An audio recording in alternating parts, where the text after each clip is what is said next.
Good afternoon and welcome to the Swift Current Curling Club. This is the RBC Dominion Securities Western Showdown quarterfinals. Kevin Cooey of Calgary taking on Evan van Amsterdam of Edmonton. My name's Jerry Gertz of Curling Zone, joined by Ryan Jakes, Team Jakes, competitor in this event, and producer extraordinaire. Oh, that means a lot, Jerry. Yeah.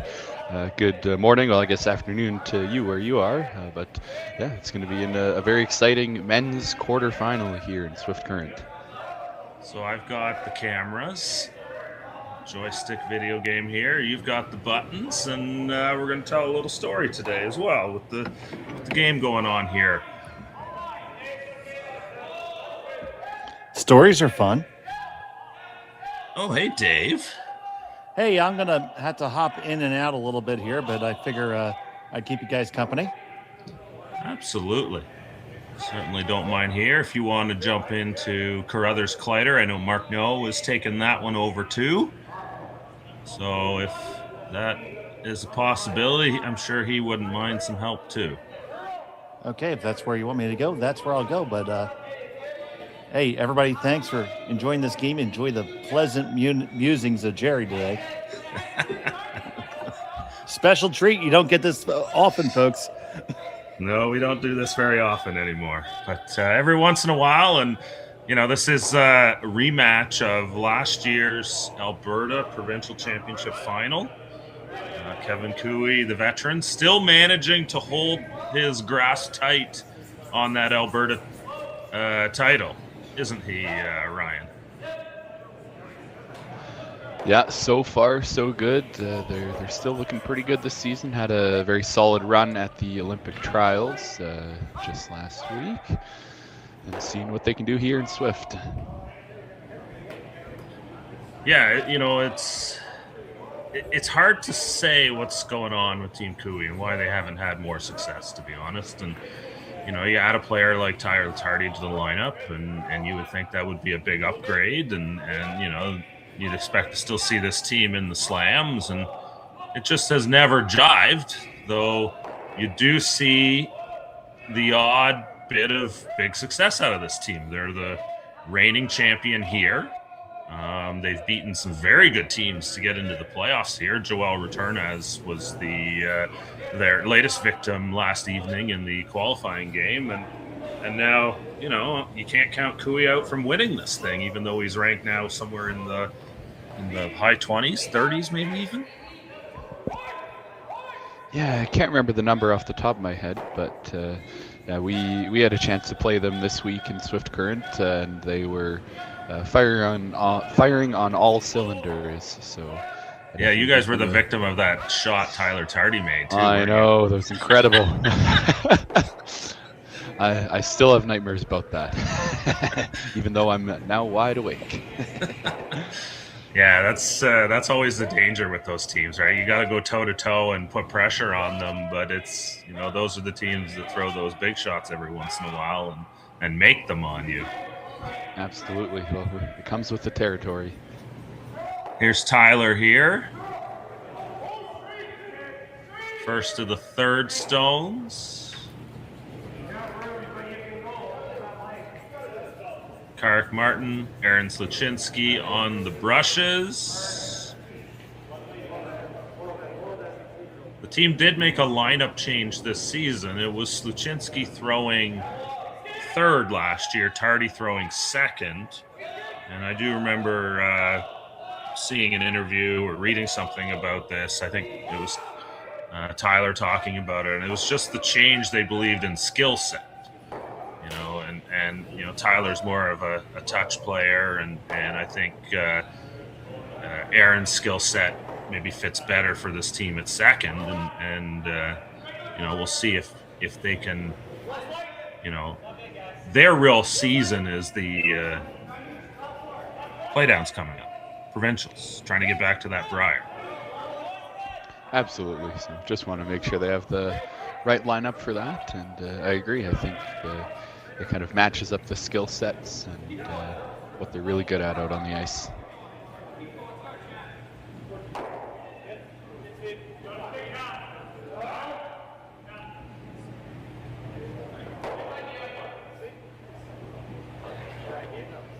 So we got the chat open here. Megan Edwards popping in, another team that the skills were there, but maybe the chemistry hasn't fit or something hasn't gelled to get results. Caitlin Law's team. Sometimes you can be too nice to each other.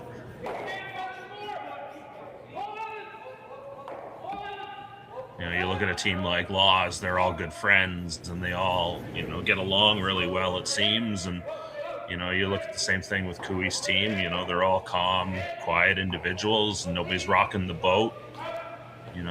Sometimes you wonder if that's enough do you need that in your team to keep that pushing and growing that team?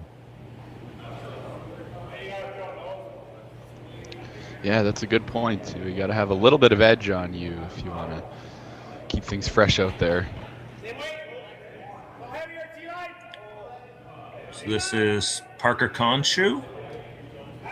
Correct me if I'm wrong here. A little bit of a lineup change this week. So Evan is apparently off gallivanting in Louisiana on a river cruise with Paige Papley. So nice. They have Glenn Venance, another solid Alberta player, but also playing out of BC recently, filling in, and they've been doing just fine without Evan so far this week. So you know what? That's a team that's taken a big step forward this year as well, and has absolutely had a ton of success on tour. Lots of points, lots of money. Absolutely. And then, you saw the same thing out of Team Casper. Skipper was away for the Henderson Fall Classic, and everybody else moved up the position, and, they ran to the final still. That's great to see out of a team when, your leader is gone and you can still go out and have a great performance. That bodes well for everybody going forward, I think, because now everybody's played a little bit of a different position and there's feel for what everybody else has to do out there too now, just a little bit more. Absolutely.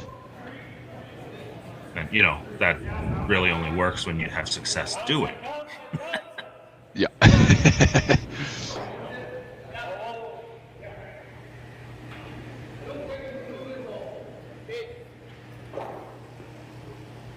So far, this is looking to be a fairly successful end for Team Van Amsterdam so far. Coming up a bit short there from Kevin. That's not what he's going to want. But he might be eyeing up some sort of angle run back with that shot he just threw. If they're able to sink another one in there. Yeah, getting the angles and the positioning of this stone is critical here right now. Now you see Jeremy Hardy looking at going to the wide, splitting those yellows up. Anywhere you go around the middle towards the button, you're liable to set up an angle that might hurt you.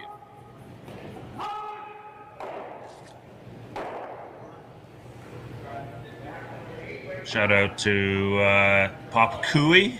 Fred Cooey's watching from Lake LaBerge, Yukon. I bet you it's colder up there right now. Maybe. Well, maybe not. It's pretty cold where you guys are right now, isn't it? It was minus 25 yesterday and the day before, but I think it's gotten a lot better. It's when we left the ice yesterday morning after our Cooey game, we were pleasantly surprised with how similar it was to being in the ice rink. It was only about -3, if I remember correctly. Nice. You're back home in Edmonton area now, and what's the weather like back there? -9, and we got freezing rain overnight. So I went to run out for some between games pasta and had to scrape off my windshield so hard. So this is Jeremy Hardy here. His first stone. Just trying to lie to in a safe position. Get that back as far as possible so the freeze doesn't outcount the front one. But then, the freeze to the front one outcounts the back one.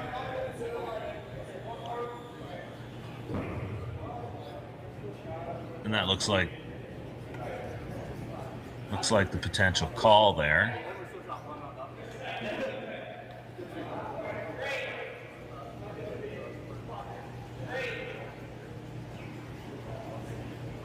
Yeah, Cooey's got some room to work with here.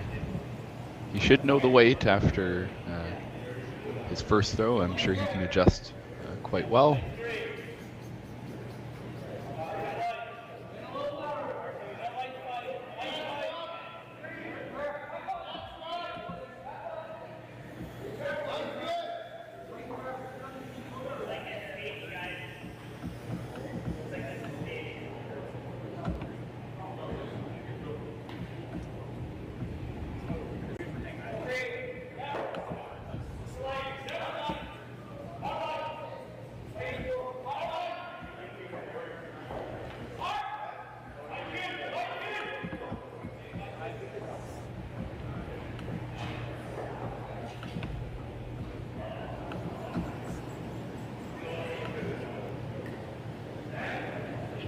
Here we go.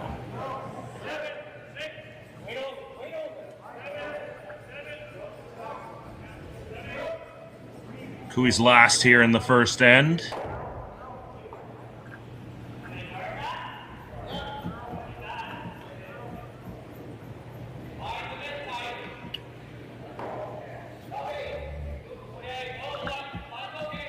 Oh my.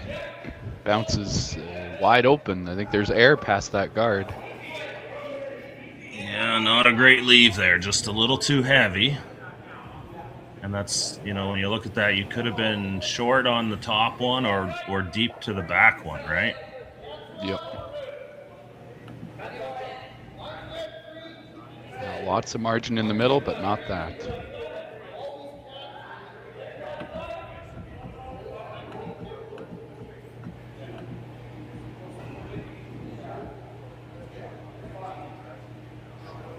Sorry about that. I was just fixing some, getting the last game live there. I guess I had missed pushing it to go. Anyways, last stone here, first end. Cooey, Van Amsterdam. Jeremy Hardy with the toss.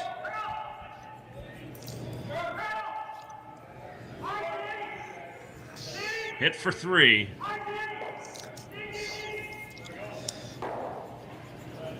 And it's good. Team Van Amsterdam will take an early 3-0 lead here at the RBC Dominion Securities Western Showdown. This is the quarterfinals, Sunday morning.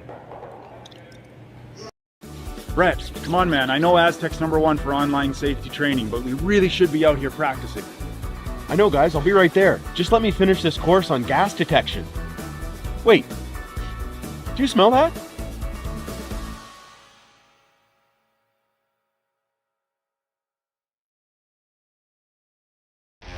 The 2025-2026 Grand Slam of Curling schedule is out, with big events happening all over Canada, like the Masters heading to London in September, the Tour Challenge from Nisku this October, the Canadian Open from Saskatchewan in December, and the Players' Championship from Steinbeck coming in January. Early bird weekend and full event passes on sale now at gsoctickets.com. Let's rock!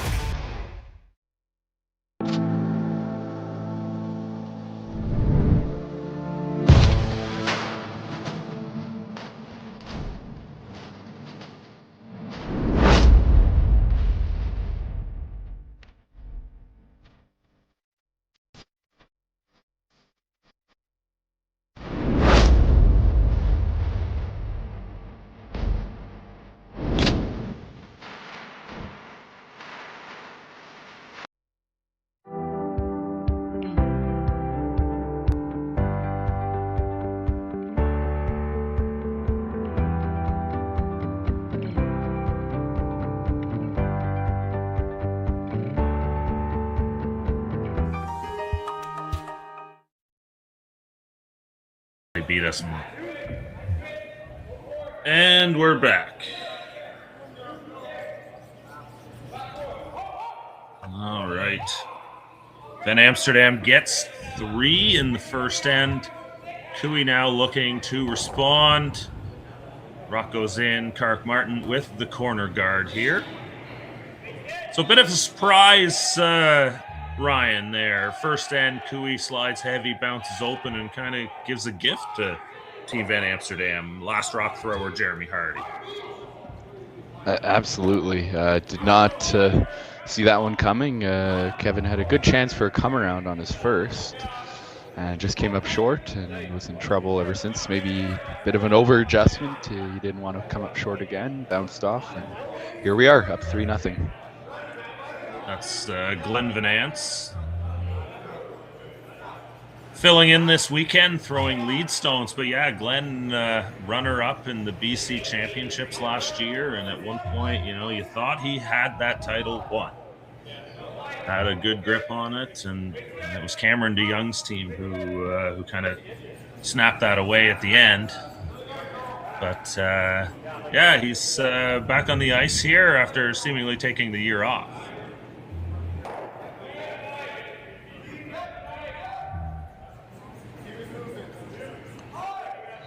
And I was talking to him on Friday. He's been doing a lot of sparing for different teams too. Came to Alberta, I think it was 4 times with 3 or maybe even 4 different teams. So is he living in BC now? Or does he live in BC? Or is he a Peace region kid? I'm not sure where he's living right now. If I had to guess, it would be somewhere in the Edmonton area. Okay, yeah. He played with Karsten Sturmey previously, correct? Yes. So, yeah, he was working at a golf course in Edmonton, but we haven't talked too much over the last year or two.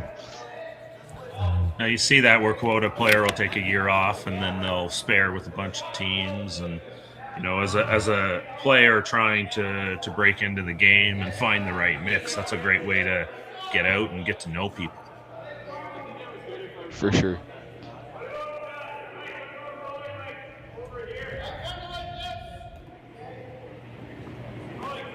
It's Aaron Sluchinski here.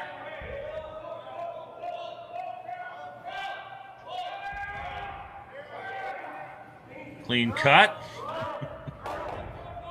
Yeah.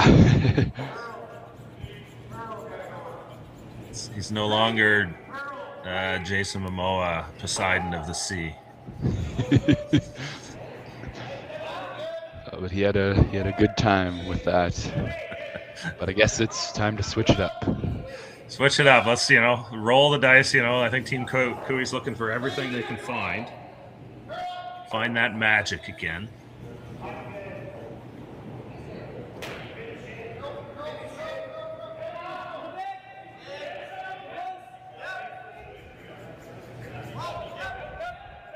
Oops. Here we go. All right.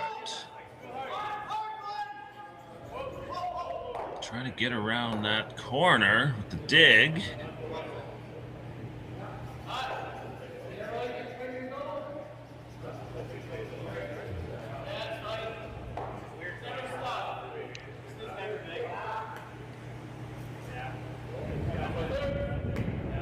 That rock in the back is certainly helpful for Cooey right now.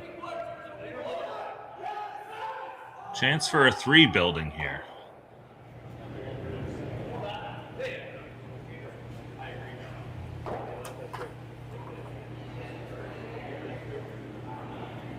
Going to play the hit and roll here. Yep, looks like it. Yeah, frozen Roll in front of that red one would be a good shot. Or I think they're trying to get under the corner, yeah. Yeah, sits on the outside of that corner. Does the trick. Those corner chases are always dangerous. If you hit the guard, you might just raise them into the house and then they hit to sit 4. So he's going to be happy going after the open one for a bit.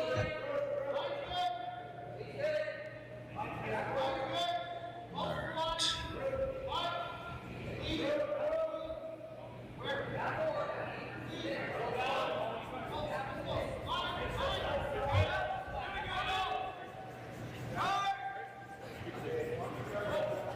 Jason Ginter.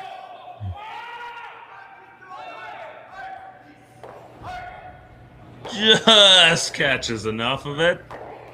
Oh dear. Oh, does not push it out. I got very lucky with the jam in the back. Jammed on his own rock, and now it's sitting 3rd shot. Yeah, still not great. A downweight double gets them both. Pushes it behind the corner guard. It's got to hurt. Yeah, precarious position here. It's just reset back to the overhead here. All right, I got the camera back in position. It's Tyler Tardy here. Soft weight double the call? Or is he just rolling in front? Either way, he's looking to punish Team Van Amsterdam for that shot.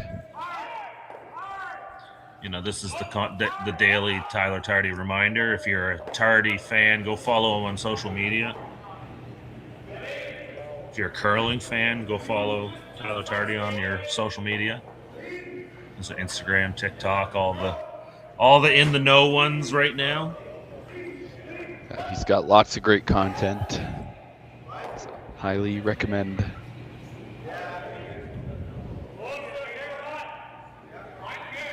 And a nice roll from him there. It's going to be difficult for Team Van Amsterdam to separate these yellow rocks for the rest of the end. We all know how good Kevin Cooey is at doubles. In our game yesterday, he made a double takeout and roll out for the blank. So you always got to be watching out. Yeah. Give me the overhead again here. Let's see what they're looking at. Like if you're Van Amsterdam here, what are you doing? Like they're looking at going wide around here, right? Yeah. It's great if you make it. Then it'll be hard to get that side red in play. Yeah, and if you ever, you do kill the back side red. So now you're really, this turns this end into a deuce if you make a good shot here. Yep. Would be The nice risk if you you say spin a is- little bit. Yeah. You want to get inside a little bit. The risk is hitting the guard into the rings. You mentioned that earlier too. Or even if it floats here and you jam it on the yellow, then you wish you never even threw it. Yeah, got to be right. Got to be perfect here. Jason Ginter, Van Amsterdam. Ginter works for Curling Alberta. And just rubs the guard. Oh, boy. You know what? Not so bad. He played a really nice weight on that so that, you know, if it did curl too much, it wasn't a disaster. He does open up that stone. So there is a double there now with the rock in the middle, too. And he ticked that guard to a pretty good spot. If a yellow rock could get behind those two guards, like there might be a hole, but it's so tight. So that actually might have worked out very well in their favor if Jeremy Hardy can get a rock behind all of those. Whether it's a freeze or a double or a hit and roll. I'm sure that's what Kevin's thinking about now. How do we keep this deuce or even 3 points alive? You can't get too greedy just yet. There's still 2 rocks to come for Van Amsterdam. Yeah, these teams are too good to play for threes against. You got to lock in your 2, and then, you know, hopefully you get a little bit of a mistake that gives you a chance for 3. Exactly.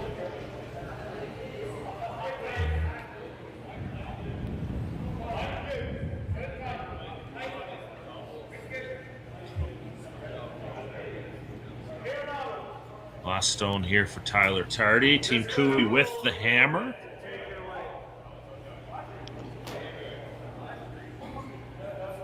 Interesting. Are they playing a tap back on this? I'm having flashbacks. Genius. This is genius. You know, we talk about this guard being the problem stone in a lot of ways, right? So maybe, you know, they're looking at, let's tap it in. Maybe roll back to a corner. Yeah. And then everyone's happy, except for Team Van Amsterdam. Yeah, this game is getting so damn good. The shot making, the calls, the creativity. Oh, double guard here. Ooh. Not quite what they wanted, I don't think. but close. Yeah, great try. Just had to curl up a little more. Maybe needed a touch more weight to get it into the house, even with a bit more curl. Team Kui still looking pretty good this end.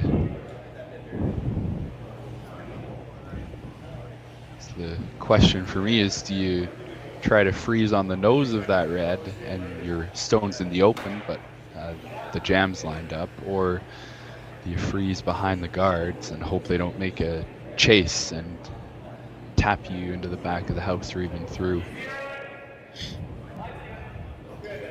Yeah, still has to be a good rock here from Hardy. Yeah.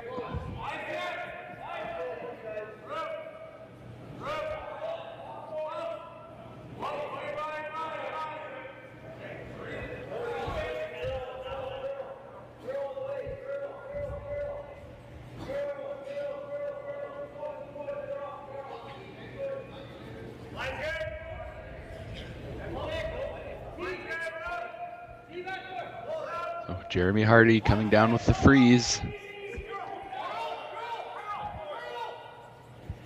Curling it a bit. Needs to move over so it doesn't bounce off at all. Oh, looks like he's got a great shot. Moved it a bit, but I think they're going to be pretty happy with that. But maybe not against Team Kui here. You hit within half of that yellow. I think they're sitting 3. Yeah, I think so too. Out the side door, under the other one. And the worst part is it's Kevin's outturn. We all know how much he loves the feel of that outturn release. He's going to be close on this.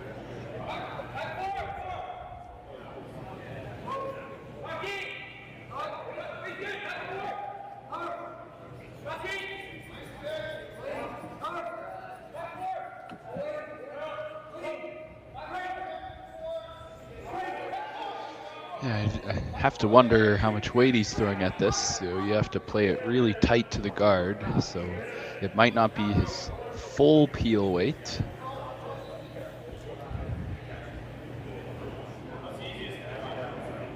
But I think it's really just about getting. Enough. Yeah, it's just about hitting it on the right angle with whatever weight you throw.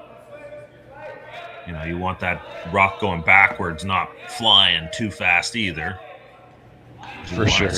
You want to stick it on that yellow, so the harder you throw it, the more difficult that becomes. So, yeah, probably a nice normal weight here. Kevin Kui, first here in the second end. Looking pretty good. Oh, just not quite the right angle on the one out the back door. Yeah, if they swept it a little harder, I think they would have had it. So hit it thinner, just a little thinner. Just a hair. Yeah, I'll get another look here.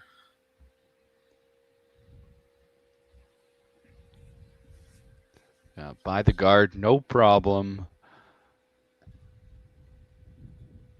Yeah, just a little thinner. Slices it a little bit more. Sticks it on the back. Well, still looking pretty good. It's tough to chase either of those red ones. Yeah. You know what? It's going to be a hard shot to get rid of one of those two. So you might as well play the hard shot in the middle where you might steal. Top 4, giddy up.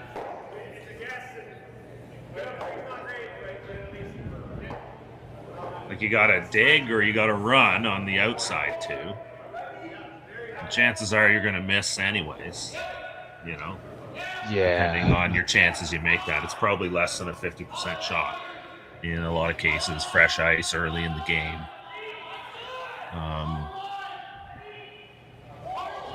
So, go for the upside here. Yeah, make Kevin make a tougher shot. Don't give him a draw to the ocean. So the ice here about 3 feet of curl. Not as much as you expect to see, and I know previous years in Swift Current it's been, quote, I think normal curl. Have you heard why we haven't seen as much curl this week? Not really.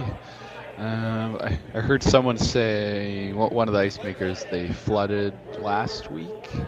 Yep. And the curl just wasn't there for whatever reason. Still enough to work with, but maybe not as much as some of the top players are used to seeing.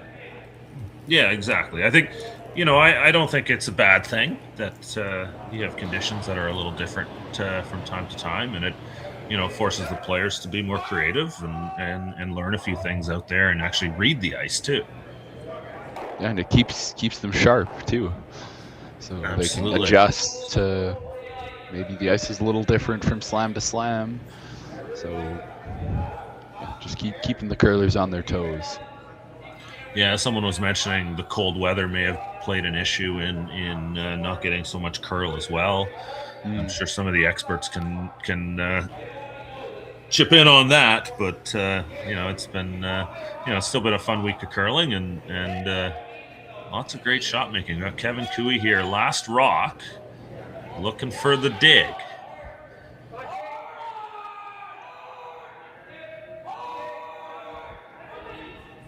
Yeah, throwing the intern here.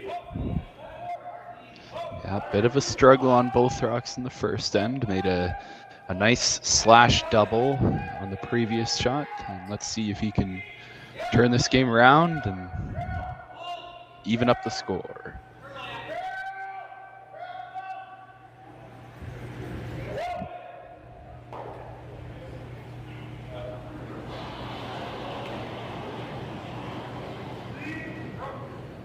Kevin Cooey, last rock here, second end. Couple mistakes in the first, looking to bank them back here. Kark Martin hard on the sweep, trying to get the curl, looking pretty good. Chips it back, now it's a race. And it is just enough. Three for Kevin Cooey. Let's see that again, Ryan. What a shot. My goodness. Look at that carve. That is quite far out there. Yeah, great sweep there from Kark Martin. Makes it go. And then you see the race here. You see who's going to hold on. Tardy the winner. We're all even now, 3-3, heading to 3. RBC Dominion Securities Western Showdown quarterfinals. We'll be right back. Welcome to the rockshop.net, the official store for the Grand Slam of curling. Whether you're looking for the best hats, stylish clothing, fun toys, or unique accessories, the Rock Shop has it all. Shop online anytime at therockshop.net for exclusive Grand Slam of curling gear, or come see us in person at your next event. Therockshop.net, where fans find their favorite curling gear.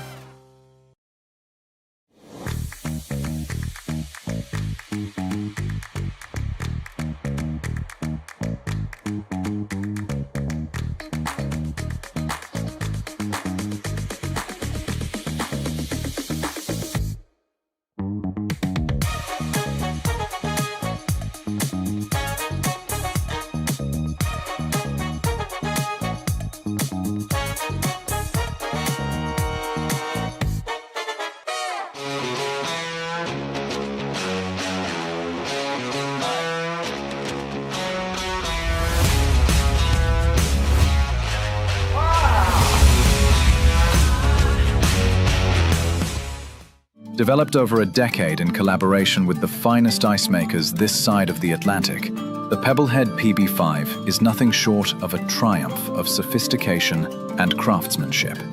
Weighing less than half its lumbering copper predecessors, yet boasting tenfold their durability, the PB5 delivers perfect, consistent ice, time after time. The PB5 by Pebbleheads.com, the apex of ice-making ingenuity for the roaring game of curling. To throw it. And we are back here. Third end. Threes are wild. Let's see that shot again from Kevin Cooey after this comes to rest here.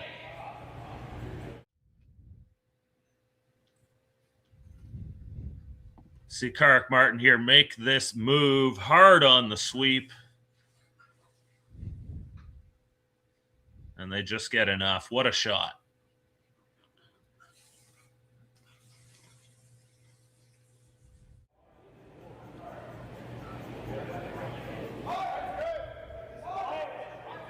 So now back to the drawing exciting board. curling. Yeah, back to the drawing board. We're back to where we started. 6-end game.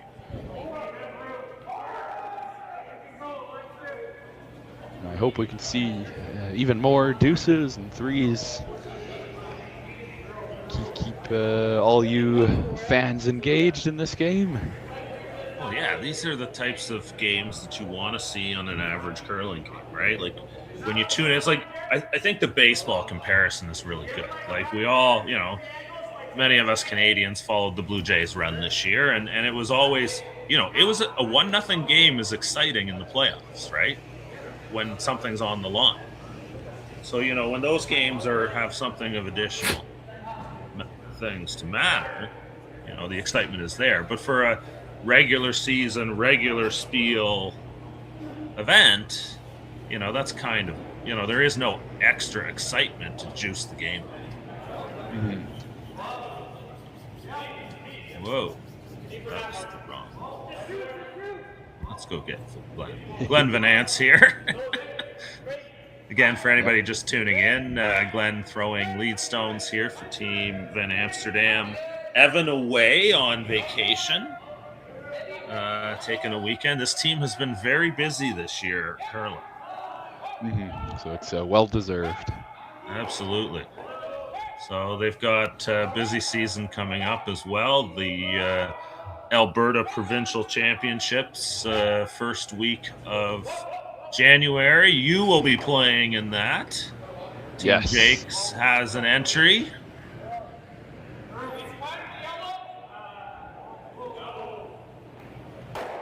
Yeah, and So we that will have be- Go ahead. we have yet to play Team Van Amsterdam yet this season. We played Cooey twice, lost both games.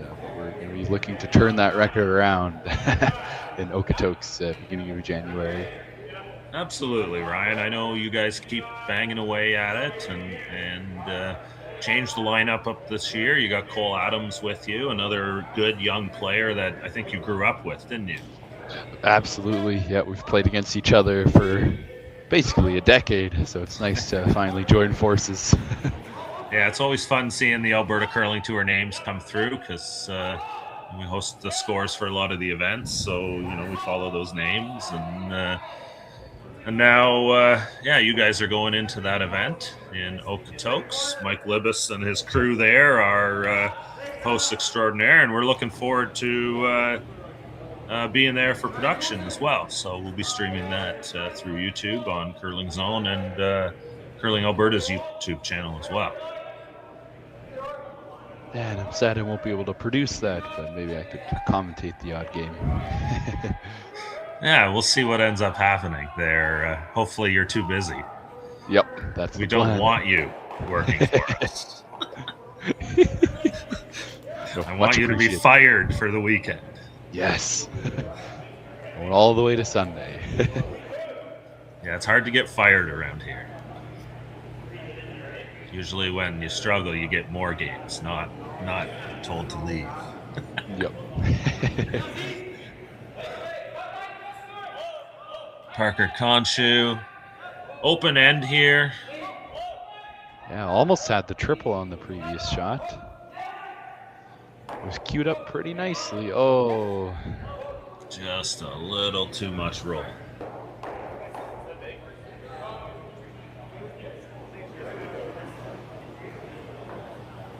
Tyler Tardy.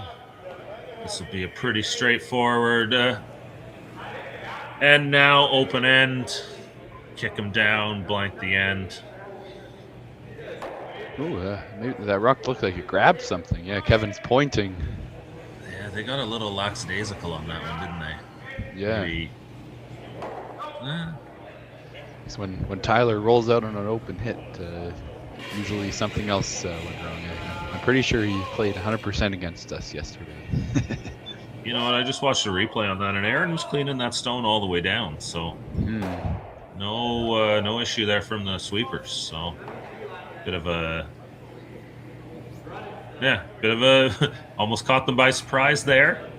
That's why you got to be sharp all the time here, always in the game. Absolutely. Guiding this one into the house. I don't think either team's going to be upset to keep it simple this end after a pretty chaotic first two ends. Yeah, it'll be a good opportunity to get me back in the groove here with the cameras as well.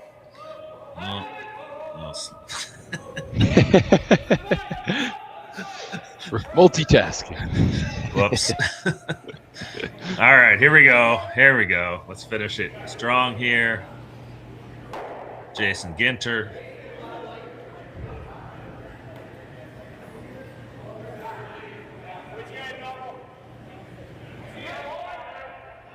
So yeah, Jason Ginter organizes a lot of the events with Curling Alberta. I deal with him with the Curling Alberta scores and results every week. So, you know, he's always on double duty on these weekends as well. In fact, I got a text from him between these production games this morning that I have to respond to. He's looking for a curling coach for a youth development camp. So I might be doing that next weekend. That's great. Those are good opportunities that come out of the game. And I think, you know, I really love seeing what Curling Alberta has done with the organization. You know, when you see a lot of the curlers working for the organization, you know they're doing some things right. You know, they're really connected into what is going on. For sure.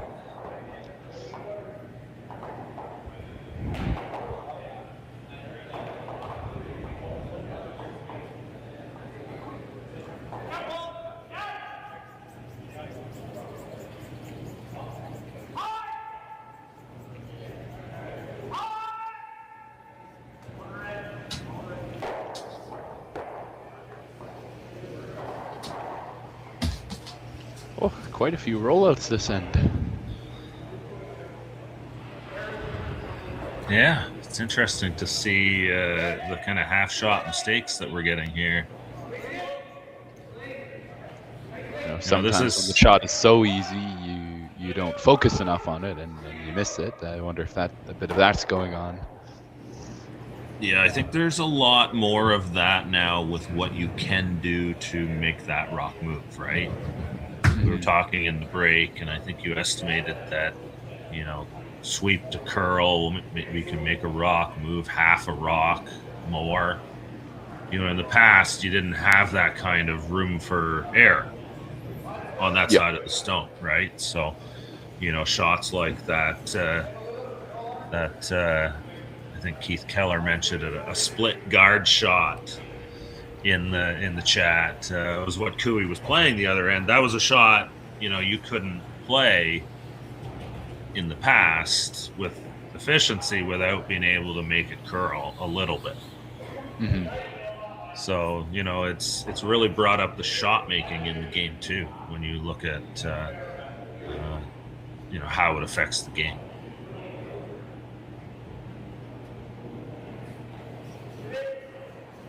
It's Jeremy Hardy's turn here. Open end. Team's hitting out 2 blank.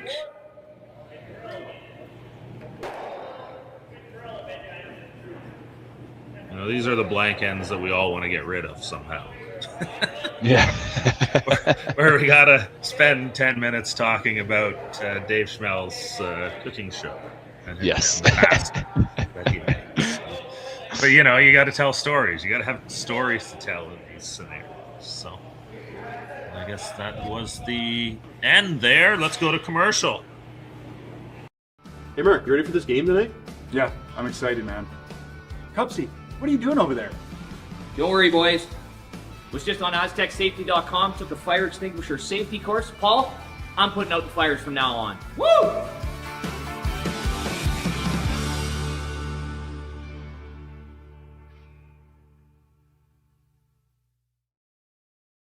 So with the impact to my business and income, will this delay my retirement? I know you're worried, Marshall, but based on the original plan we came up with, you're only about 6 months behind. I thought it would be years, not months. You should feel good. Remember, you've got a plan. Thanks. With change comes questions. See the impact of your money decisions before you make them with RBC Wealth Plan. Welcome to the RockShop.net, the official store for the Grand Slam of curling. Whether you're looking for the best hats, stylish clothing, fun toys, or unique accessories, the Rock Shop has it all. Shop online anytime at therockshop.net for exclusive Grand Slam of curling gear, or come see us in person at your next event. Therockshop.net, where fans find their favorite curling gear.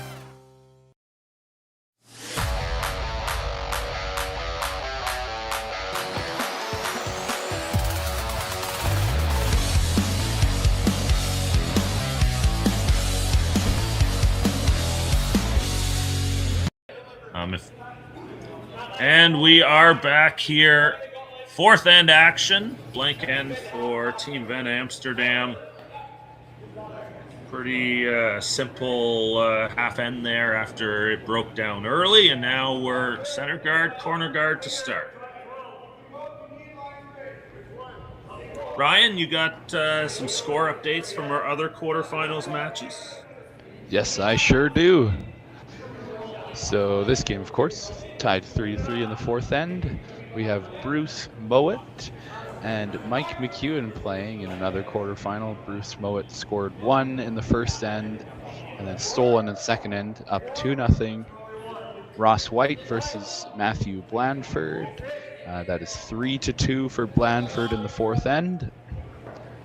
And we have Team Carruthers versus Team Kleider. And they are currently tied 2-2 in the fourth end, and Carruthers has the hammer. Nice, all tight games, all available to watch on Curling Zone and the Swift Current Curling Club YouTube channels. Just search for either of those, and we'd love you if you subscribe to both. Yeah, exciting games out there. You had a tangle with Bruce Mowat, did you not? Yes, did not go so well. It was our first game of the event, so struggled with the ice a bit. But it's cool to play against them. Yeah, absolutely. You get the chance to see them up close and feel what it takes to take them on. And, it was cool to see their sweeping in action. They're so close to the rock, ready to jump in at any moment, whether they need to go straight or they want to curl it over. Yeah, absolutely. And we do have that one on as a feature, I believe, too, didn't we? So you got some nice close looks at it for later. Yes. But we may be a bit biased. And this is the game we want to be seeing for all you fans watching. Absolutely. It's great to have you on board, Ryan. Your expertise behind the scenes playing in these events. You're what, mid-20s? So 26, 27? 25 right now. 25. Okay, yeah. So you got a long you got a long road ahead, and this is, as we see here with old man Cooey still on the ice, battling away. This is a game of experience, and it's great to see you guys continue to do that and offer up your expertise here too at the same time. Oh, happy to be here. Thanks for having me, Jerry. All right, it's Parker Conshoe now. House layout looks really good for Van Amsterdam. Rock's in the back, playing around the middle. Sitting second shot. It's not getting any closer to the center, but could still come into play. Yeah, I think these are Like, that's a big mistake, to be honest, because now you just left Kevin Cooey essentially another guard. And so double guard in the center, things are more complicated out there. And Cooey likes complicated. I'm pretty sure that's his middle name. Absolutely.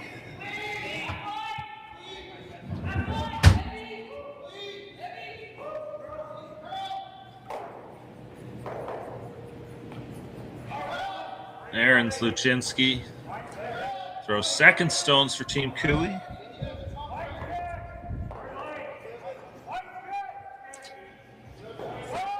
Trying to sink this one behind everything. Lost behind the guards. Yeah, I love this call. Attack in the middle, be aggressive. You sit first and second shot now. No obvious doubles. Yeah, this, I think you go back to Van Amsterdam's call. I would have loved to hit that center guard and roll to another corner instead. Mm-hmm. Then you open up that middle, then you don't risk making it complicated in the middle and getting yourself into trouble. Because here's that question I throw to you. If I did that to you, you hit the center guard and roll to the corner, what do you do as the team without Hammer? Are you throwing a center guard? Oh, good question. Like, to keep it a little simpler, my gut reaction would be to just hit the back yellow. Keep the house clear of opposition rocks. Yeah, and I've got the hammer. I'd love that. I'd love that call. Yeah, I love exactly. you calling that. Yep. And now, all of a sudden, it's, Van Amsterdam makes a great shot. Sorry, that was... it was Parker. shot. Yeah, he made up for it. Yeah, that was a brilliant shot. Now, looking pretty good for Van Amsterdam's team.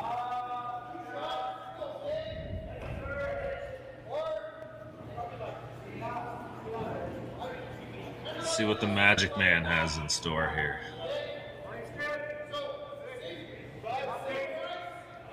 Well, it's not a double run back, so I don't know if he's going to make this one.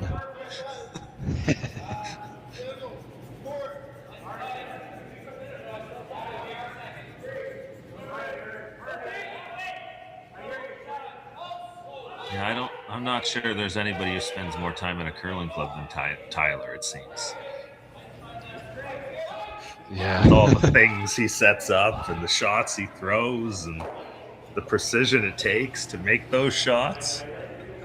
Yep. He's very dedicated. Lives fairly close to the Okotoks Curling Club, just at the very south tip of Calgary.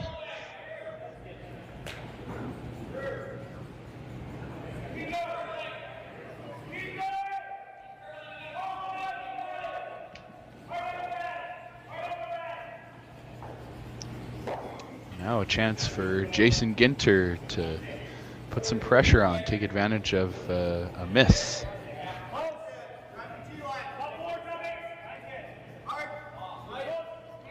This end sure has turned around quickly.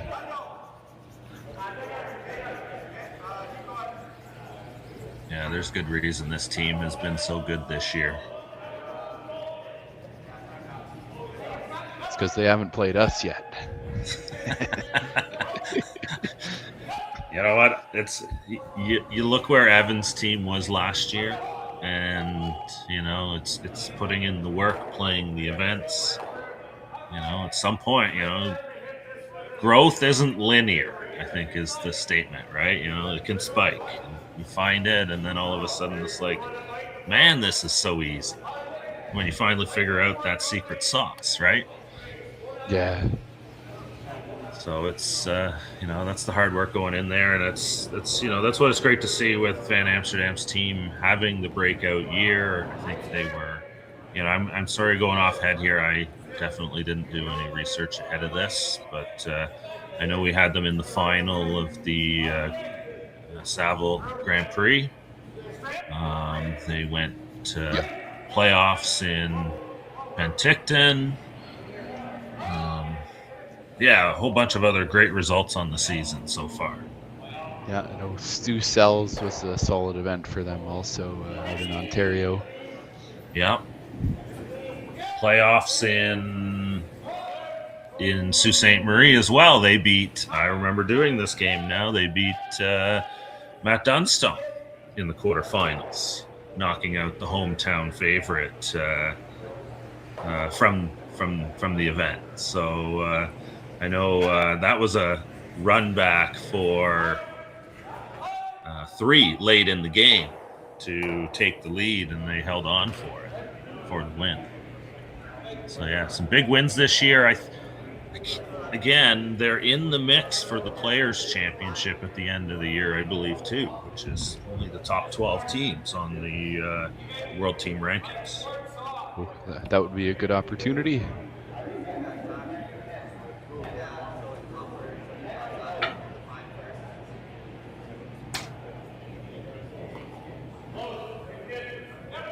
If anybody hears a barking dog in the background, just apologies here. It's every once in a while pops up. He's trying to time in on what team Van Amsterdam should play. Yeah, it's we've got blizzard-like conditions in London right now. Big time snow coming down. Oh dear. So it can't be the mailman he's barking at. So yeah, here, what are we doing? Yeah, it's a tough situation.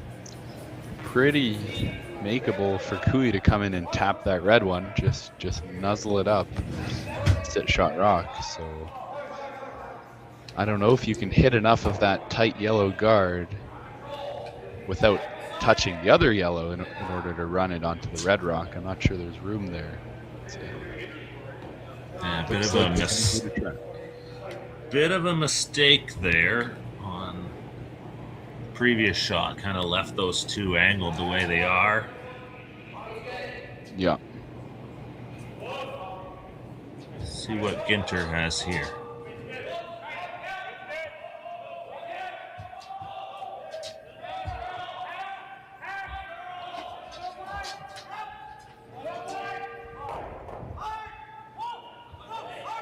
Oh, Jason's saying, whoa. Is it going to curl over? Oh, touched the wrong guard first. Yeah, just. Oh, those angles are not looking too good even after that shot. Yeah. Yeah, you don't really have an option on the other side because everything goes, the red in the back counts.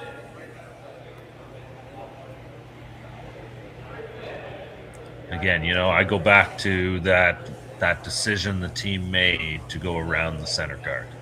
Mm-hmm. And now this is the mess that has resulted from it. Well, and it was such a precise shot.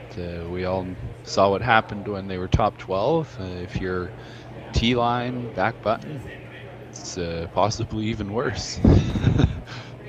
Yeah. And Team Kui welds one on, and you're never seeing daylight. Not that we see much daylight in December in Swift Current anyways, or really anywhere in Canada, I suppose.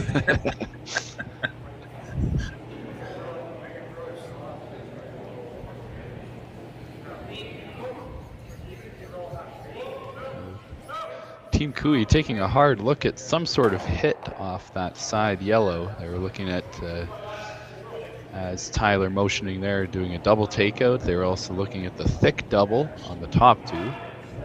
Kevin can throw it hard enough for that, I think, to at least roll into the side, or just rolling towards the pocket. Just get a nice angle in there, maybe set something up for the next shot. Yeah, the good news here for Van Amsterdam is their shot. Like the very good news. Yes. Because they're in trouble.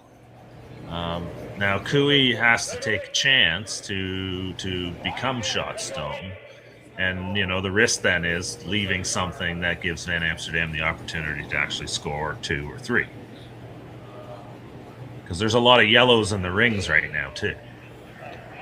Yeah, exactly.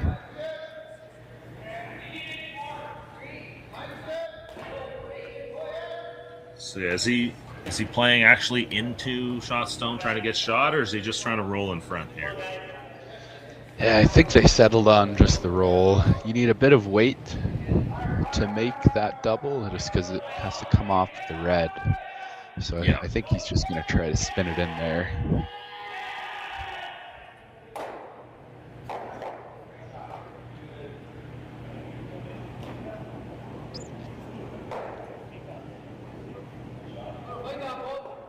Kevin taking an extra second.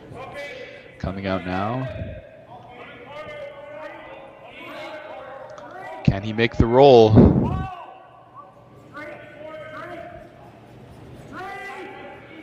It's really curling hard. Oh, maybe he's going for the double now. Interesting. Not bad.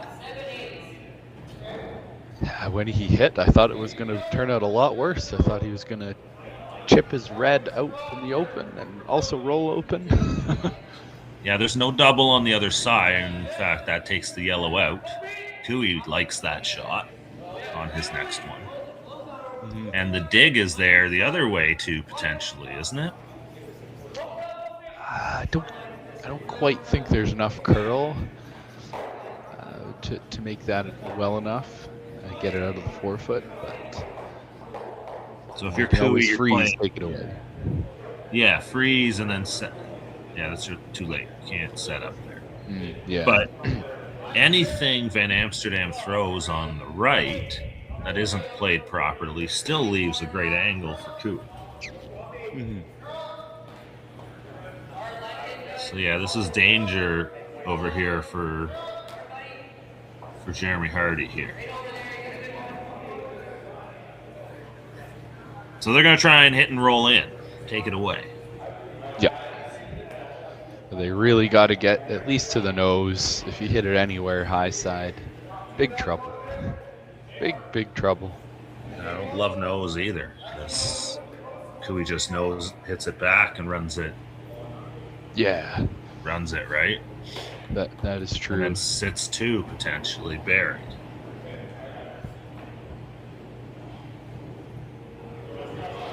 You always have that out-turn draw, but well, we haven't seen phenomenal precision on those draws so far today.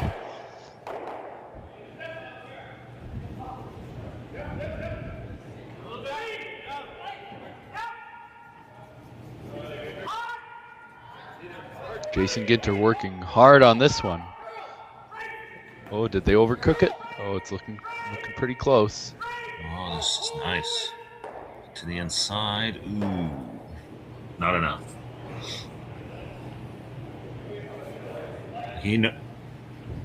Kui nose hits this now. Catches his stone. The thinner he hits it, the better he stays buried. And the good news for Van Amsterdam is it will be pretty tricky even for Kevin to stick the red top four. So they're bound to have some out-turn draw. But it might be facing 2 or 3.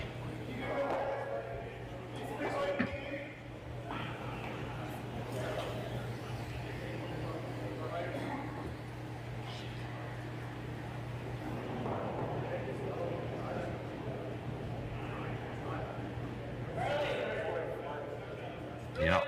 The best way not to miss hard shots is to not put yourself into your position to have to make them. Yep. This is a mess. Potentially. Again, there's some very good news right now for Team Van Amsterdam. Yep. They are still shot stone.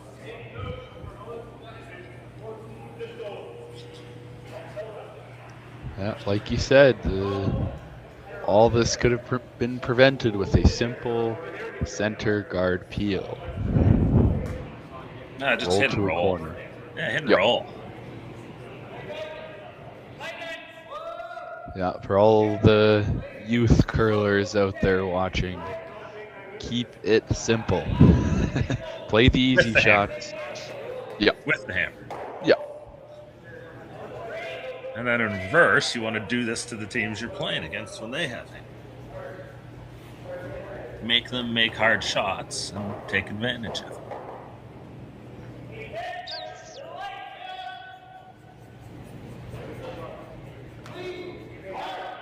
So now it just comes down to the risks of playing this shot. You know, you hit it too thin, you nut it, the red bounces out, shooter rolls away, and there's a potential hit for... Is there any chance Van Amsterdam could have a shot for 2? Oh, I think if Kevin hits it just wrong, I think he catches the back 8 rock on the way, and he could leave a hit for 4. Around the other side, yeah. Yeah. That would be right. Incredibly unlucky. Yeah. These are always the risks you take when you take a chance here. Yep. Should have fixed that. All right, try again. He's going for it. All right, let's see what Kevin's got here. All right, there we go.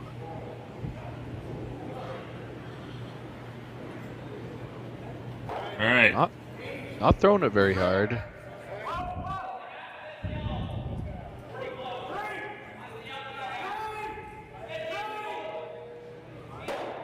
Oh! Just missed it on the way by. Yeah, they were really going for that thin slice so they could stay top 4. But now they're going to leave a little window of opportunity for Jeremy Hardy here to draw full 4-foot. Yep. Live dangerously. Yep. And it looks like it paid off here for Team Van Amsterdam. There we go. Sorry, folks. Had some issues getting this camera reset. I think I hit the wrong button and it locked things up for a moment. Oh, no worries. There's a lot of moving parts to these streams. Absolutely, and I don't do this very often anymore either, so it's fun to be back in the chair once in a while.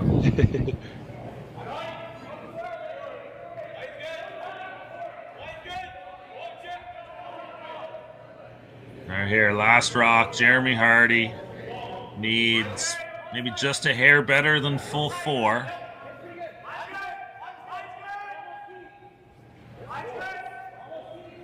Jason Ginter, Parker Conshu on the brush. Bringing it in. Looks close.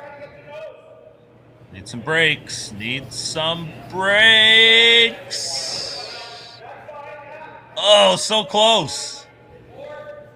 I think they got it. Oh, they're pushing it away. That's a deuce. Oh, boy. What a shot. Got that replay. Oh, yeah. Why do we do it next set? Yeah, bank it. We'll be right back here. Quarterfinals at the RBC Dominion Securities Western Showdown. We'll be right back.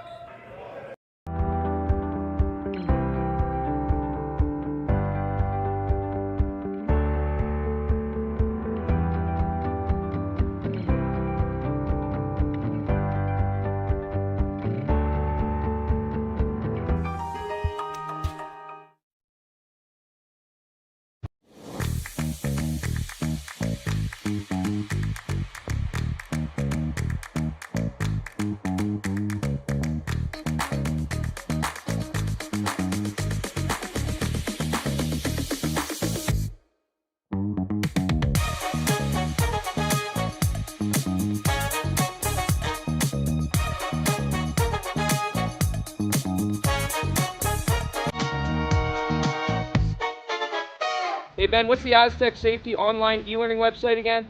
Yeah, that would be aztecsafety.com. Fire extinguisher and firefighting, we'll send that one to Paul. Ah, now here's a course I should probably take. Conflict resolution. Power line safety. Yeah, I thought it might help me with my line calls. Did you know this Aztec website has over 100 safety courses? Jeez. Aztec Safety online course. Ground disturbance. Could have used that a few seconds ago.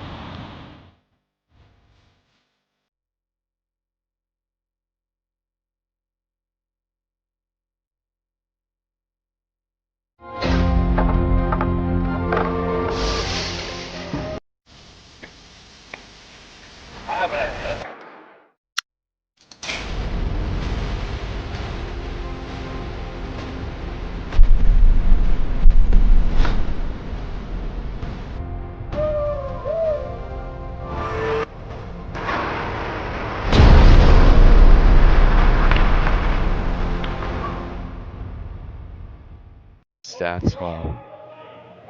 All right, here we are back. Fifth end. We'll let this corner guard come to rest here. Let's see that shot. Cool, calm, comfortable. Jeremy Hardy. A little dusting from the front end. And it settles just in time.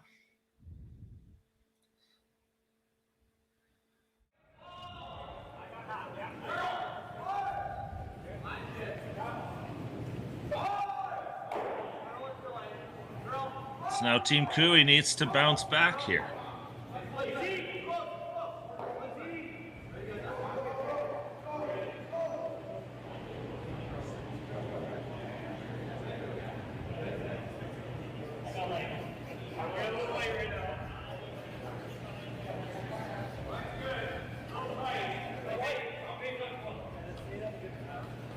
Oh, well, they did it in the second end.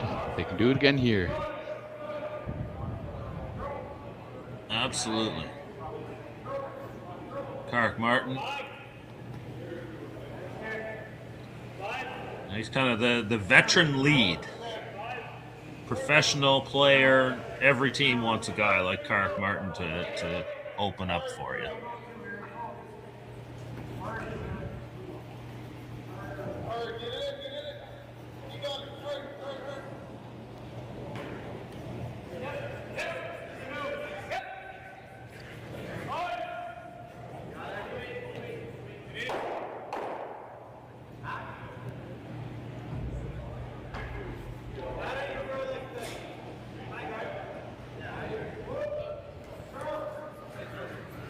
Yeah, they can see a little bit of that red.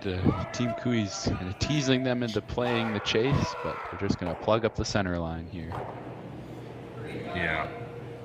I love this position to open a game for the Hammer team.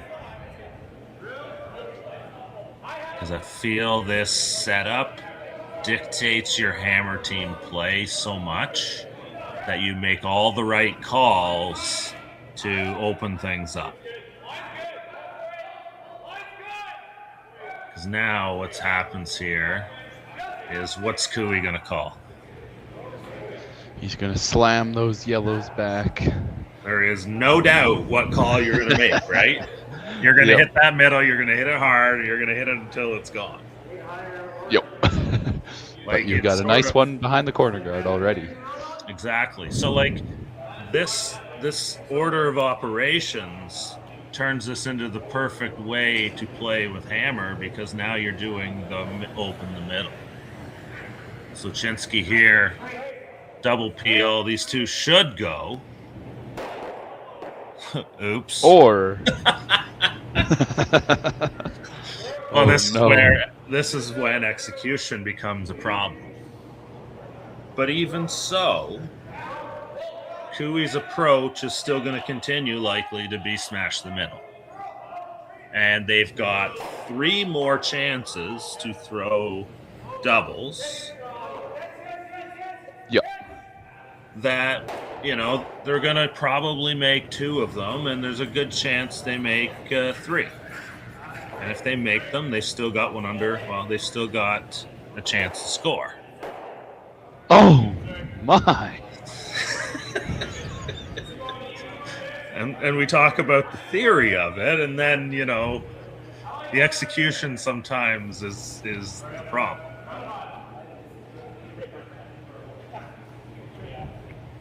Yeah, I think the teams forgot what color they were here. This is... it's chess on ice, but, the pieces sometimes forget how to move.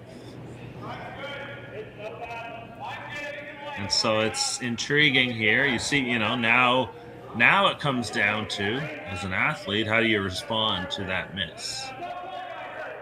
And how do you take advantage of an opportunity like this?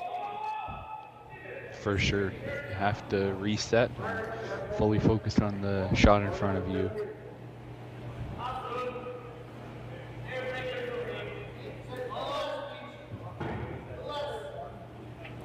pretty long guard, but it's a nice angle. It's guarding the correct side of the rock.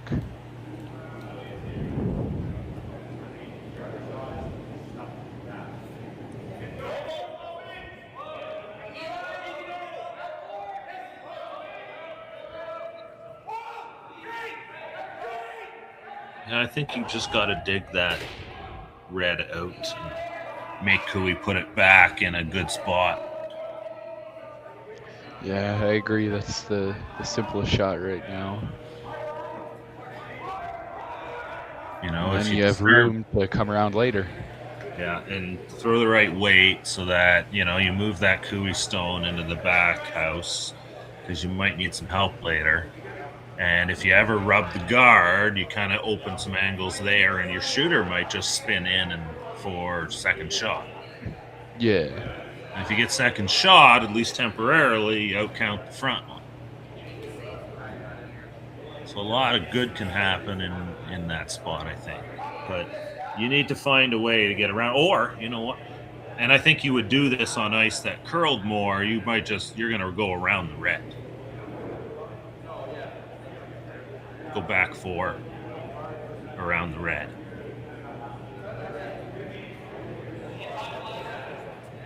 Yeah, that would be a sneaky spot.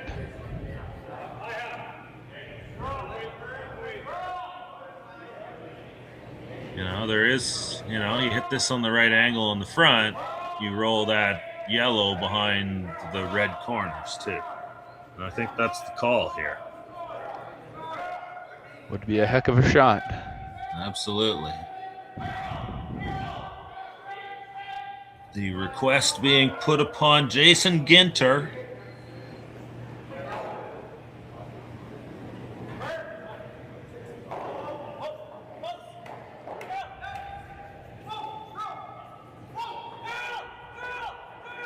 Real close. Oh. That's not a good result, though. So close. Yeah, mismanaged a bit on the line call. Yeah, those are hard to know for sure where you got to hit it, and then hits that and hits that. Yeah. It's a little bit of luck sometimes. You just kind of got to be like, I think we got to hit it here. And yep. See what happens. Yeah, a lot of it is see what happens. You know, you guys are always so close. And somewhere in those ranges, it's going to work. Yeah, curling's just one big guess. Well, some days it definitely feels like I'm guessing, yeah. With adjustments, right? Yes, yes. Tyler Tardy here. Educated guesses. Yeah. Tyler Tardy going around the yellow. Kui line 3 now.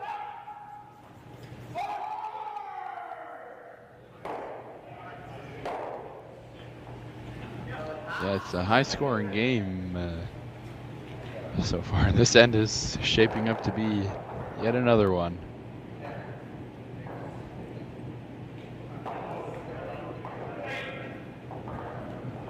Let's see if they can stack some rocks higher in the house and get a double eventually. So Jason Ginter going for a hit on the open one.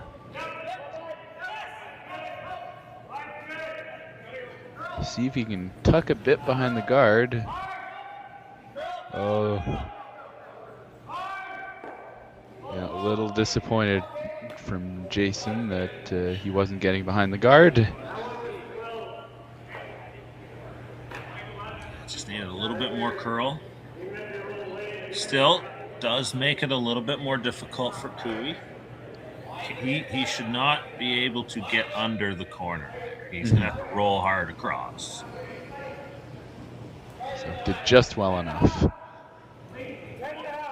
Yeah, Tardy, the man, though, makes good things happen. To his own team. But I guess that's what he signed up for. Here it is, though. A little bit of an overroll. So this accomplishes, you know, a slight improvement here for Ben Amsterdam. Kui now only lies 2. and there's options to go around and potentially hide some. Yeah, a good option could be freezing to that top 8 rock. As long as you don't bounce off, you take that top 12 red out of play.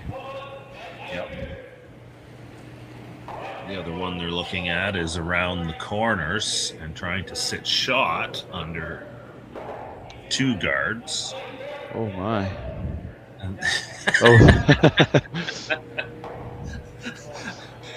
The run back is the third option, and this comes down to personal preference. This is the shot of the day, and you know what? For a team like Van Amsterdam, these are the kinds of shots that you have to be able to make on cue to beat the big boys too. Mm-hmm. So let's go make them. So straight run back, you could go nose. Otherwise, if it hangs out a little bit, you've got the option to hit it and roll under the other corner guard and top 12 stuff.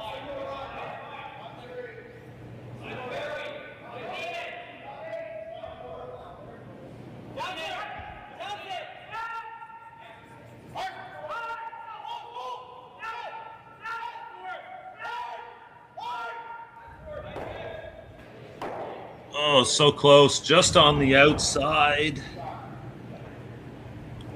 Again, though, it's better than it was.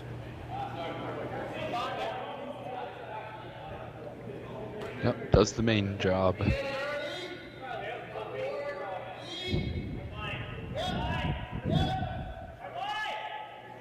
Looks like Kevin's electing to put it back. Now the run back's a rock longer. So just slightly trickier, but he just threw the path. So if he chooses the run back again, I think he'll be pretty close. But first, Kevin's got to put this in a nice spot.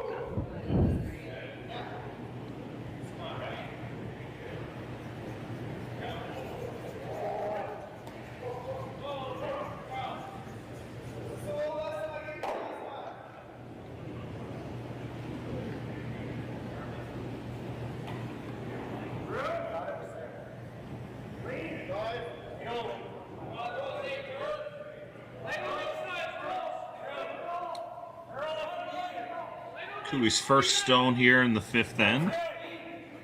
Looking to put 2 back in the rings.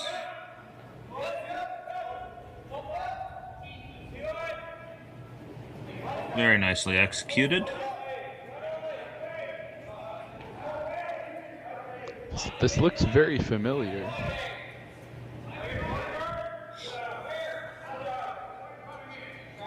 Well, if you're going to call it on the first one, you might as well call it on the second one. No? Yeah, I'd be tempted to play it again. I know the guard's very long, but it looks pretty tricky. You have to hit it a long way through the house. It's pretty much diagonal right across the house, 12 feet to get it out. This is a very makeable shot to remove one of these stones, though, too, right? Mm-hmm. Looks like from here, I know Jeremy's taking a close look at how much he can see past the guard. It looks like they've committed to it. Yeah. With the right weight and the brushing, this is a makeable shot. So what do you say, 90%? I'll say 80%. Okay. It's a bit of a tougher shot in a spot they might not have thrown many hits in. And the run back to make contact. But since he made the first one, I'll say also about 80%. Okay. So I think you just missed the upside potential of the other shot. Yeah. But Jeremy made it look easy. Maybe it was easier than I'm thinking. Yeah. Those are all the questions I would ask when trying to make those kinds of calls, right? Like, how much are we going to make that? What's the results of doing that versus that? And, that one was a case of he was really comfortable to make that go away. He's comfortable giving Cooey 2, keeping the hammer advantage in 6 in a tie game. You know, it's all about managing that scoreboard.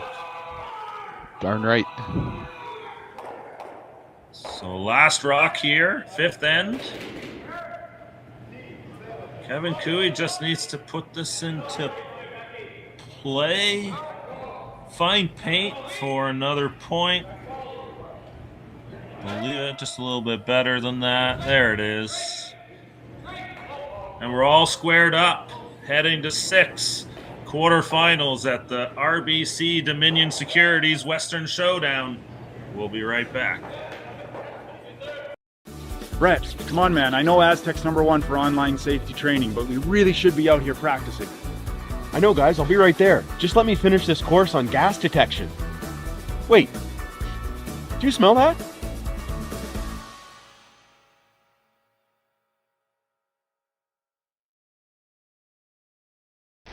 The 2025-2026 Grand Slam of Curling schedule is out, with big events happening all over Canada, like the Masters heading to London in September, the Tour Challenge from Nisku this October, the Canadian Open from Saskatchewan in December, and the Players' Championship from Steinbeck coming in January.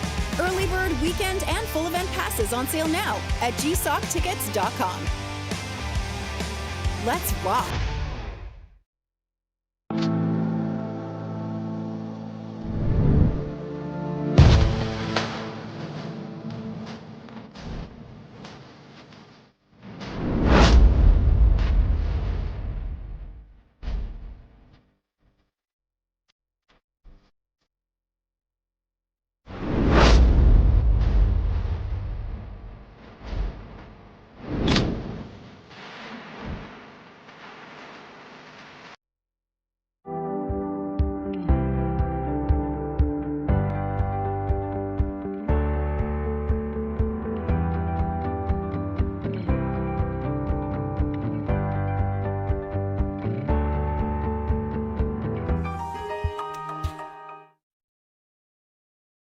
Help there, eh?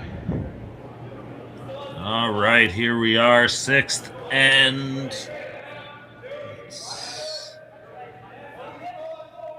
All right. Held on that time.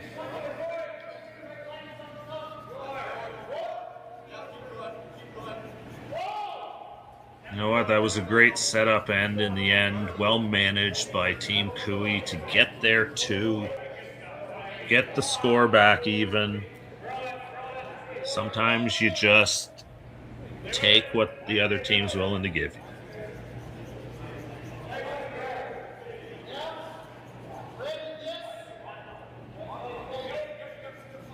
Yeah, but tying this game up over and over again isn't going to cut it.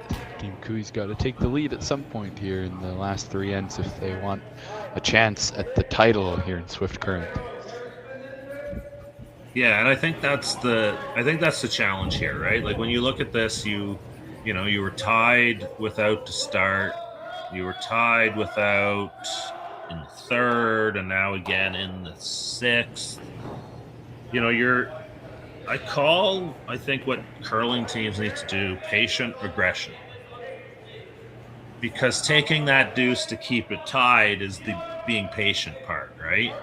Like you don't have to risk it all in that 3rd end or in the 5th end for 3 unless the opportunity presents itself, right? Like if your opponents make most of their shots, take the 2 and tie the game and let's try that again, right? And so like sometimes it's, you don't want to force the issue where you don't have to, and that's the patience part. But then, you know, if they make a mistake and all of a sudden, hey, here's our chance for 3, and you know, if we make it, you know, we might get 4, 3, big end, and put ourselves in a real good position to win, then you take that chance. Totally. Yeah.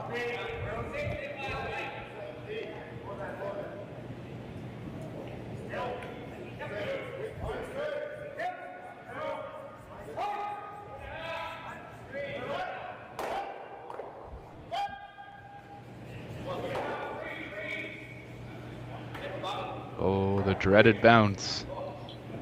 Yeah. Always a game of chicken around the middle there.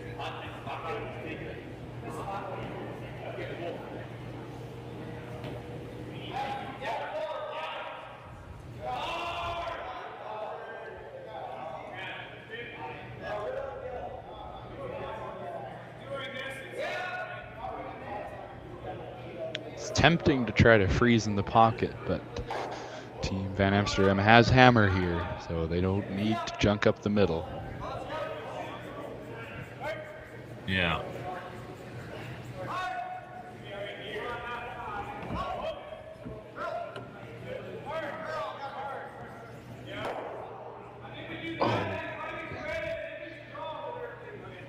Might have overcooked it just a bit early on. They were sweeping to hold it there.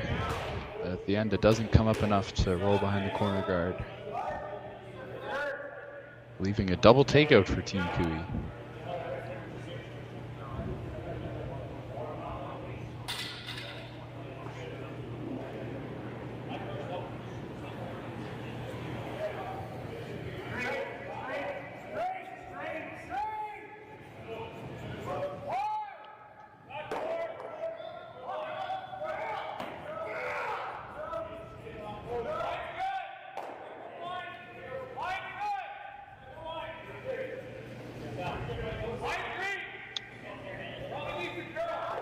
Oh, I'm not sure if that red stayed in the house.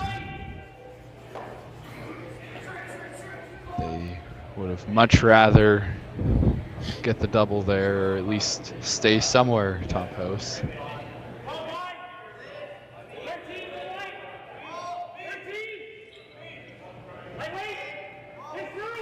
Now Parker Conchu coming down with the soft weight hit. Sit 2, splitting the house. It's coming in nicely. And a well executed shot. Nice lies 2 with hammer.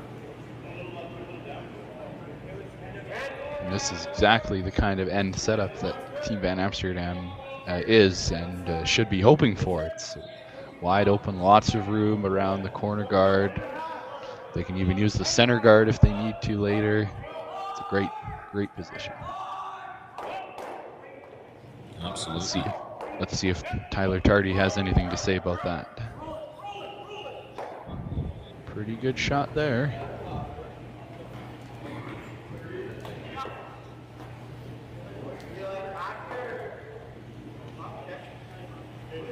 So again, now it's just a matter of making the routine shots right.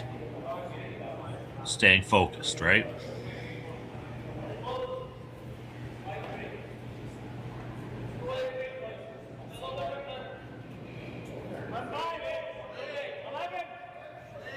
Jason Ginter here looking to make that hit and roll back to the outside. And now they're saying go motioning in. For the curl. Oh, yeah, needed a little bit to get us some roll. You definitely didn't want to roll out there. So you stay aggressive on the make sure it doesn't roll outside. Mm-hmm. So a nice shot there still. Tyler Tardy. Oh, he might have popped this one a little bit wide. Oh, never mind. It's looking close. Trying to hold it. Oh, I'm all turned around here.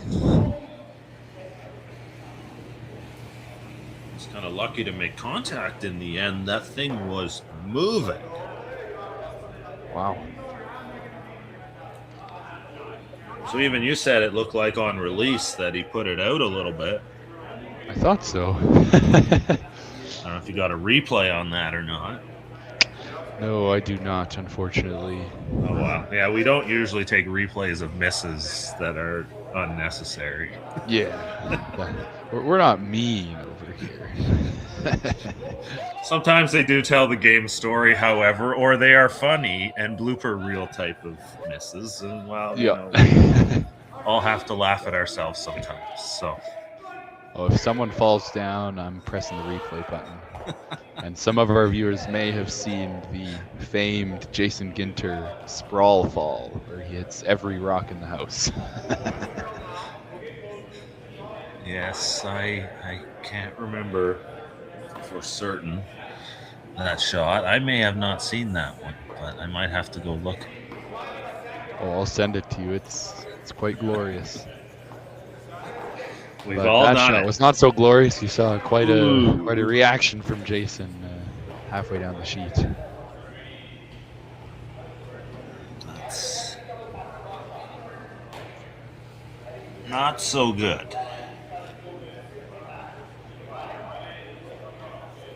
Yeah, again, those are the quote the routine shots, right? And when you're focused and on, those are the shots you're making almost 100% of the time. Absolutely. Draw the house somewhere in the path of 12 feet is a rarely missed shot at this level. But again, that doesn't mean he's a bad player. It's it's a long game out there. There's many shots thrown, and this is an easy shot. And sometimes you take the foot off the gas just a tiny, tiny bit. And sometimes you just don't have the feel. There are those days too, right, Ryan? Oh, yeah. You know it. Those days where it's like, I can't hit the house, guys. There is no chance I'm making a draw today. Yeah, we got to playing make hit hits. and roll. I don't care how hard it is.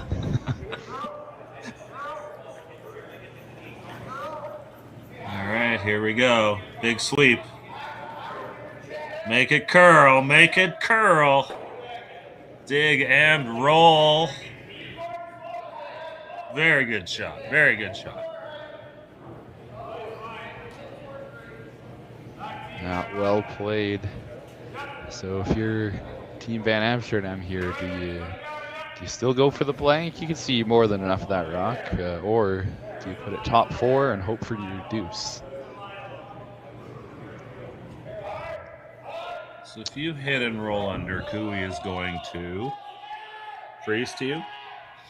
Yeah, I don't know if he freezes if you nose it, but if you're fully under the guard, I think he's just lobbing it down to that.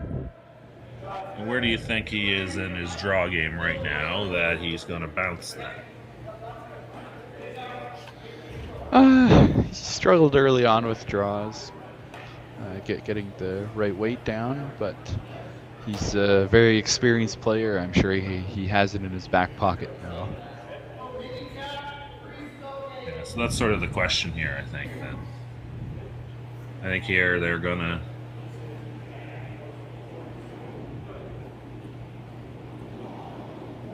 What do you think? Hit, roll in, or they're gonna roll to the outside here?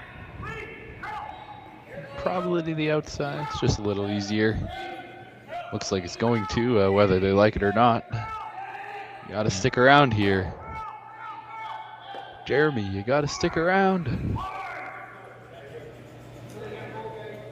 Oh. Now that is a nibbler. Is that top yellow one or top red one on? I don't think so. If it's on, I think Jeremy's playing the draw to top 4. Yes. Or the freeze, yeah. I think you're right. Okay. Blank end here coming, it looks like. I'm sensing a pattern on the scoreboard. Big end, tied up, blank. Big end, tied up, blank.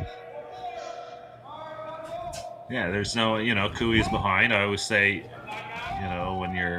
when you don't have the hammer in a tied game, you shouldn't be blanking it, because the less ends that you can score in, the worse it is. But it's worse to force things and force yourself into giving the other team 2 or 3. So, you know what?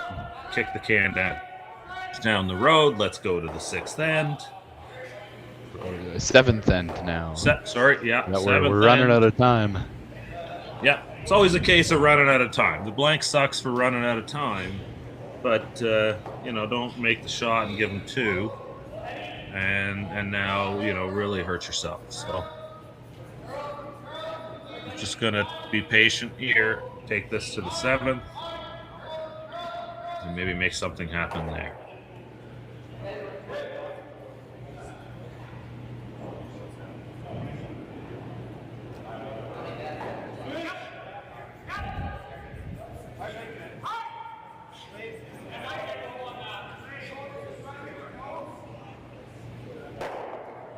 Nice and easy. Yep. Easy goes. So heading to 7 now, tied at 5. QUI Van Amsterdam quarterfinals here at the RBC Dominion Securities Western Showdown. Welcome to the RockShop.net, the official store for the Grand Slam of curling. Whether you're looking for the best hats, stylish clothing, fun toys, or unique accessories, the Rock Shop has it all. Shop online anytime at therockshop.net for exclusive Grand Slam of curling gear, or come see us in person at your next event. Therockshop.net, where fans find their favorite curling gear.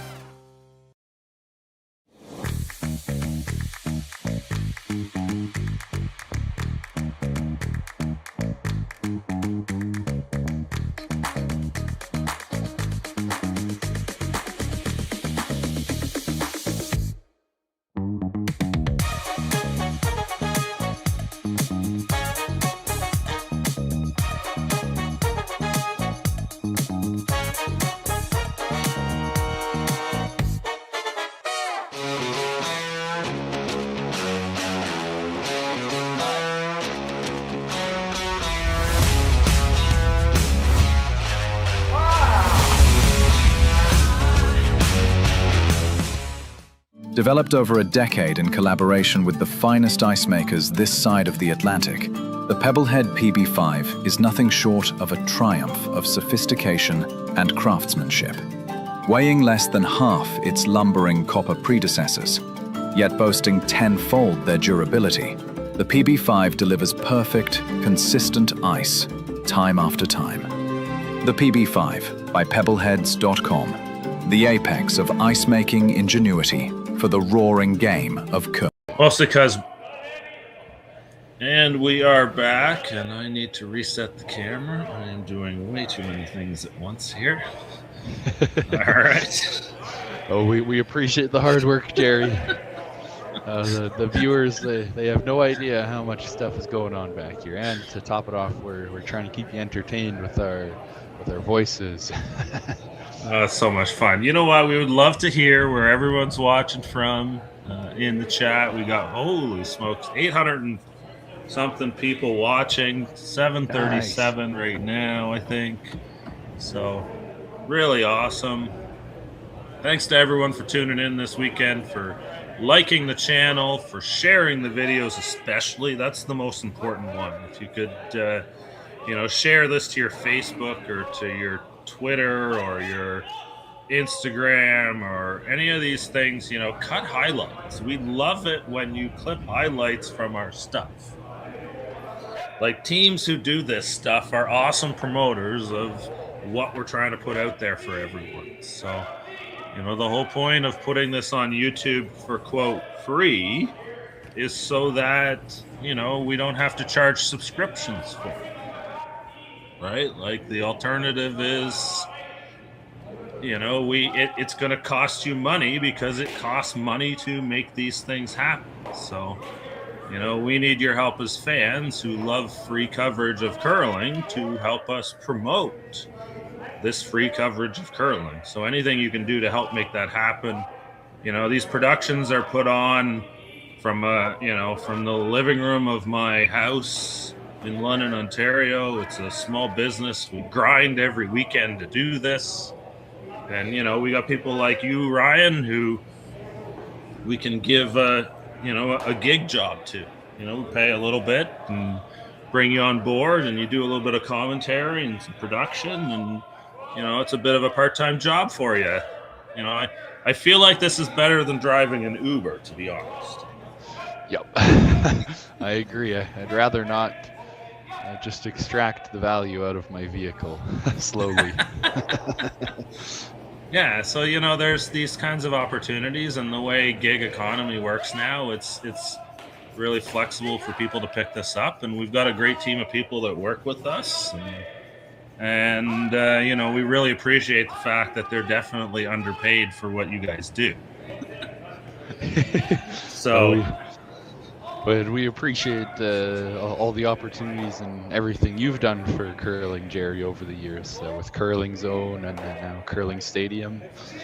You've done so much for the sport. It's great to see it all coming together, and 800 of us all watching this, having a good time, being entertained, and seeing some of the best teams in Canada fighting it off.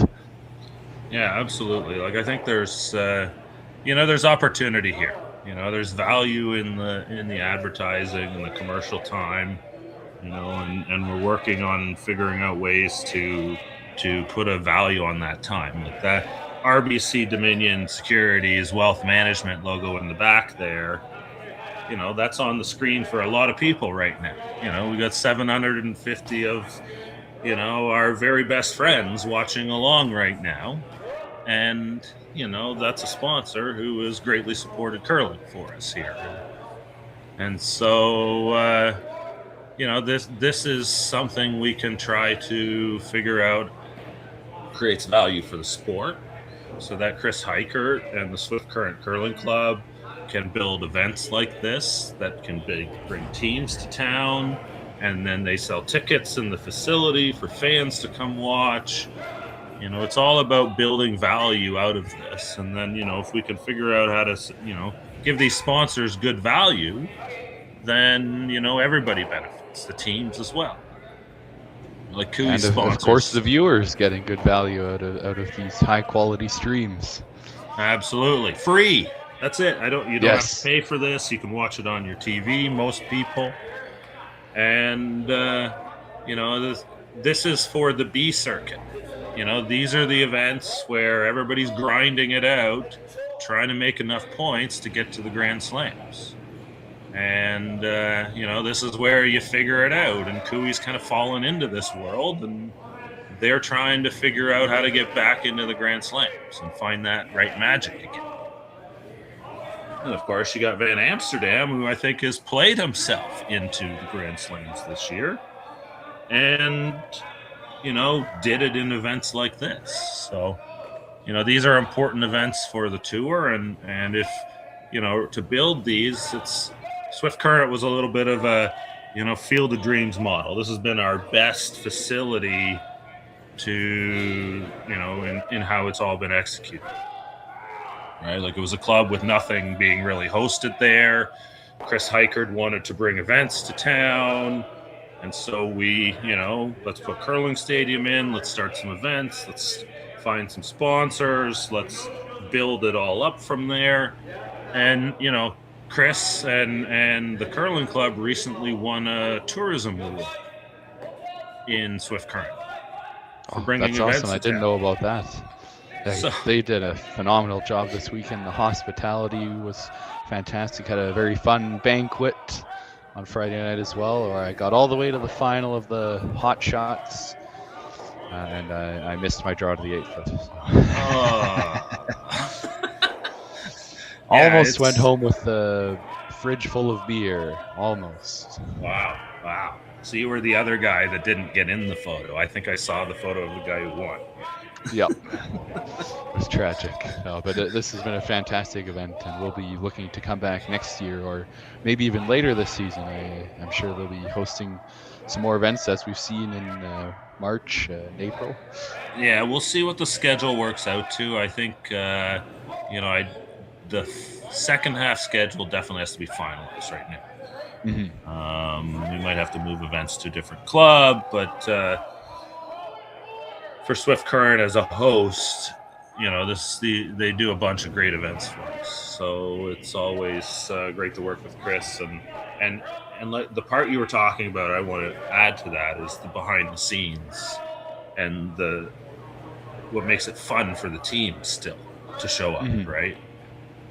Swift Current isn't the easiest place to get to, but it is drivable for many of your teams. So that is a benefit that saves on some costs.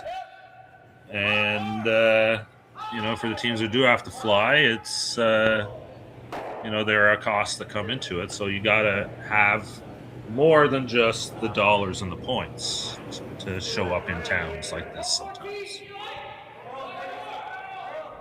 Absolutely. But this is your hobby too, right, Ryan? It needs to be fun too. Yes. Yeah, well, winning is fun also, so we're trying to do a little bit more of that these days. Yeah, you're always trying to find the magic that makes winning work, but if it's a slug and not fun, then it's hard to do it, right? Absolutely. You got to find that mix between both, and that's what makes a 4-player curling team a really interesting dynamic.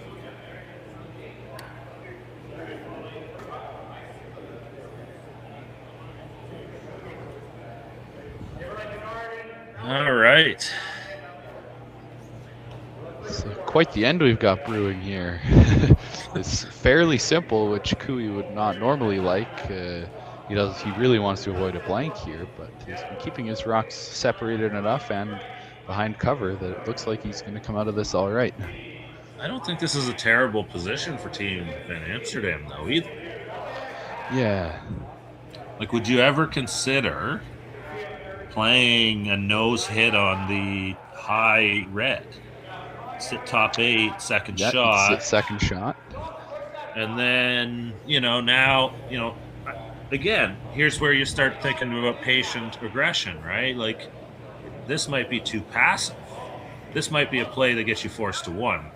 And yeah, you have to make noise on a back red. Not that kind of noise, though. Yeah, exactly. Like, neither of those stones behind the tee line are bad for you if you're Van Amsterdam. Yep. And so if the top one's the problem, like, nose hit it, and I love with weight where it keeps the other one behind the tee line as well. Like, move it to the back 12 and sit second shot there and make Kui chase you and hit you on the nose, and then maybe eventually you draw a round in a good position and you try and generate your deuce here. Because you're not getting the blank anymore. Yeah, I think that's what they've got to do. Yeah, they're running out of rocks. They're going to need to make 2 doubles and then another double and roll out to blank if they make that happen. So time to switch gears and try to get that deuce somehow.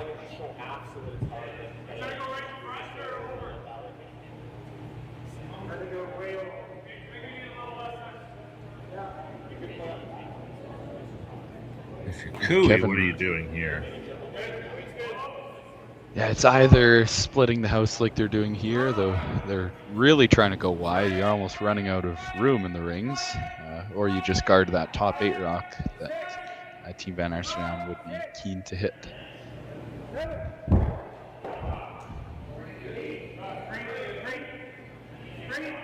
Looks like Tyler might have thrown this a little bit safe. It's not going to curl over as much as they need. Don't leave a triple.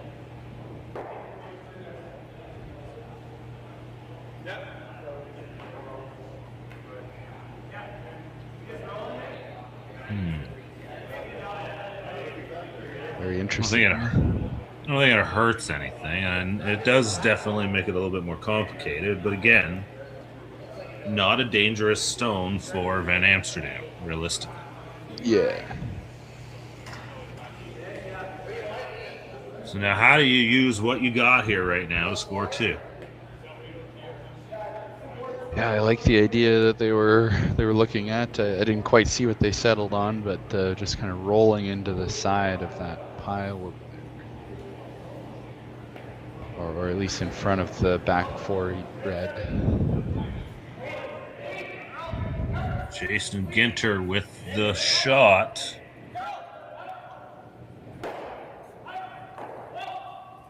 Ooh, needed a kickback to be great, but yeah. Yeah, that angle's not ideal. Yeah, even if they were up throwing next, it's a tough hit and stay on the red. Wouldn't that be nice? Yeah, you added to the issue here. Exactly. Even if you were throwing, this isn't nice. Yep. Yeah, just a little unfortunate on that shot. If that had stayed shot, then it gets really interesting, especially because it would have created an angle onto the back red. Mm-hmm. And those are the kinds of things this guess we talked about, right? Where exactly to do that and get it to go there. But now I think it's safe to say that yellow one's not coming into play. So we might see a freeze on Jeremy's first. Have a practice draw to the back four. And then the same shot once Kui inevitably picks it out of there. But I think for now, Kevin's going to be pretty happy just splitting the house. That's what they've been looking at.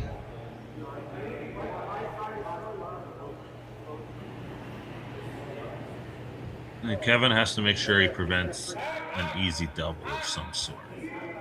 Mm-hmm. Definitely doesn't want this to turn into a blank by the end.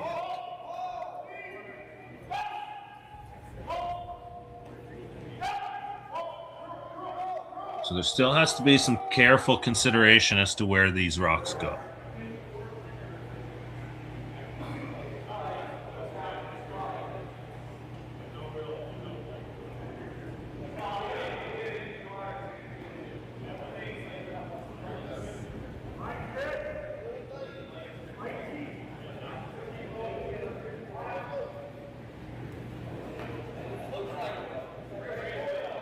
Kevin watching the shot intently as it travels down the ice.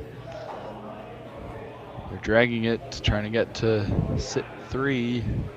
Just needs full 8 foot. Very nice. It's pretty good.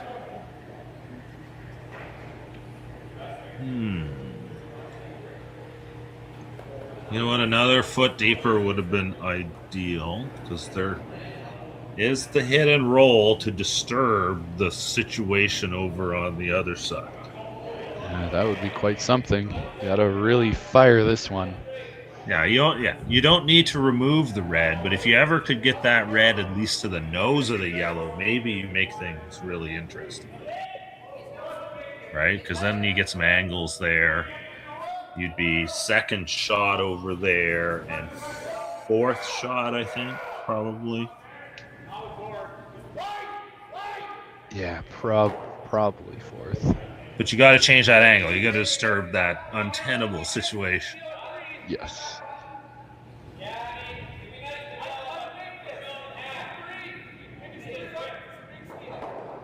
Can Jeremy throw it that hard?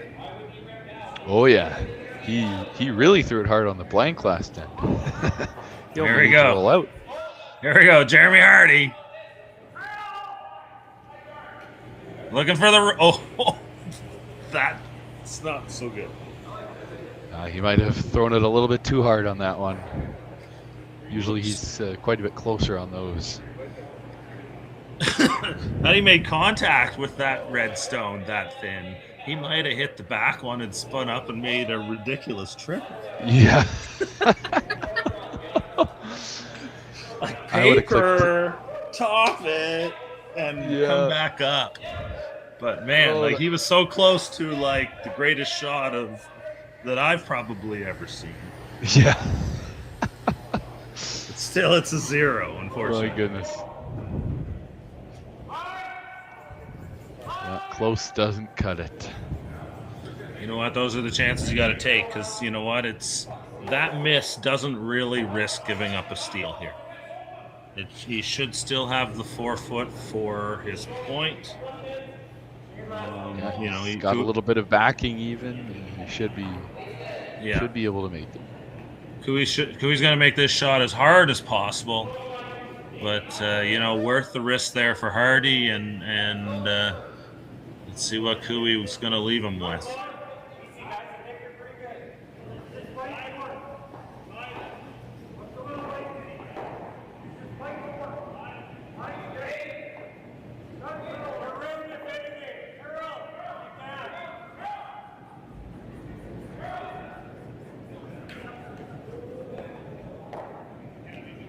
Looks like we lost the overhead there for a moment.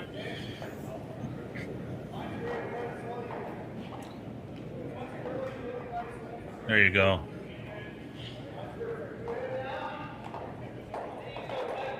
I've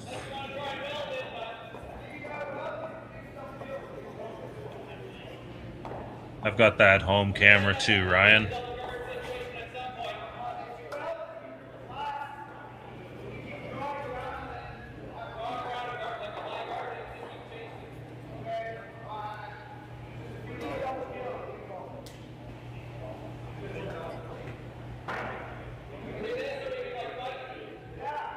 All right. What do you think here? There we go. Overhead's back. Nice work. Well, that intern draw is looking pretty easy to me. Pretty easy. That's what you got to be thinking as a skip. Throwing that last rock, that's your bread and butter. And it's good practice for the last end if you need to make a key draw. Yeah. What do they always say, Ryan? Fake it till you make it, right? Yes. You just got to keep going for it. That's how you get better at doing it. It's the only way. Yep. There is no substitute for experience. Absolutely. So he is going for the draw in the end here then, you think? I certainly hope so with where that broom is. Yeah.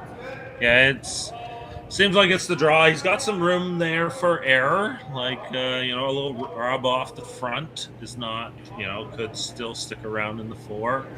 Obviously playing to the backing with the sweeping is also a potential option here. But, yeah. Throw the right weight. Looking pretty close there. Parker and Jason going hard on this. Yeah, looking pretty good. It's quite heavy actually, but they've got the backing.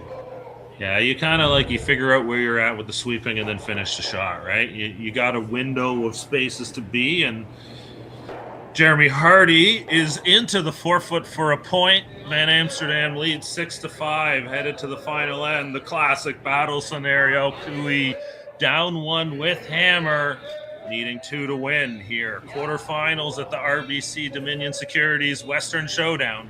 We'll be right back. Hey Mark, you ready for this game tonight? Yeah, I'm excited, man. Cupsy, what are you doing over there? Don't worry, boys. Was just on AztecSafety.com, took a fire extinguisher safety course. Paul, I'm putting out the fires from now on. Woo!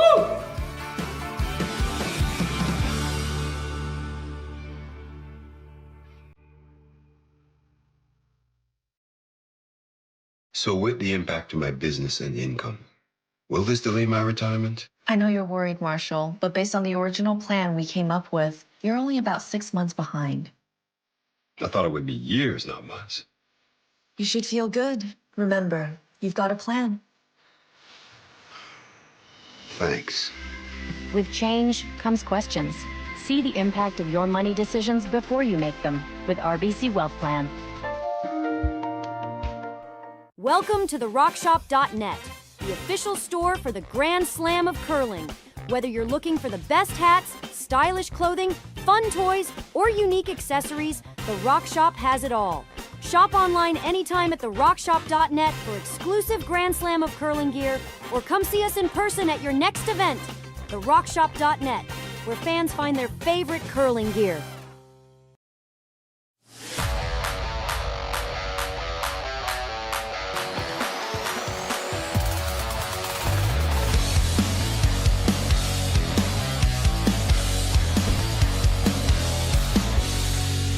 One of the games.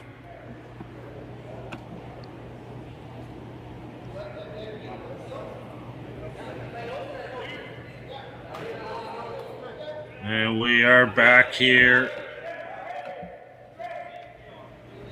All right. I think I got everything mostly done that I needed to there. We have a final in one of the quarterfinals. I don't know what the result was. I don't know if you saw, Ryan. McEwen and Mowat is done. Yes, Mowat got 2 in the 7th end to win 7-3 over Mike McEwen. Okay. You know what? That's a good run for McEwen to get into the playoffs after their struggles in pool play. Yeah. So, to get into the playoffs, they were the 16th ranked team into the qualifying component of the event. A format that we're trying to bridge the gap between a pool play event and a triple knockout. If that makes sense. Yeah. Because everybody hates playing pools when, man, in a format like this with pools of 5, there are 3-1 teams who will potentially miss the playoffs because of shootout.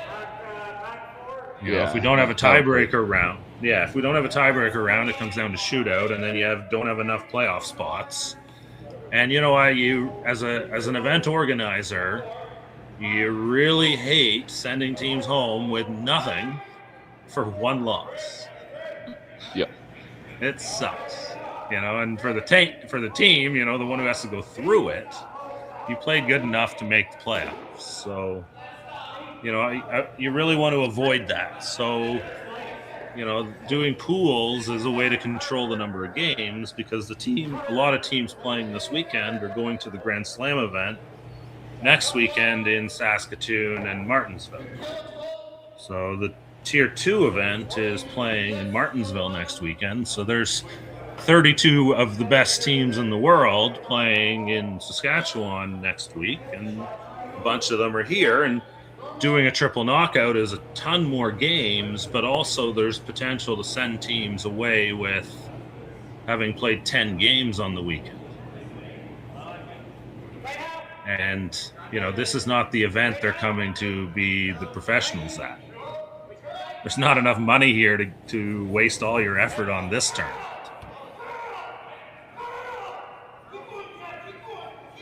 Yeah, and the winner of the Tier 2 event, if I remember correctly, gets into the next slam. Is that correct, Jerry? I don't think they're doing that anymore because it's a regular. The change is that it's now they're doing a bunch of Tier 2 events.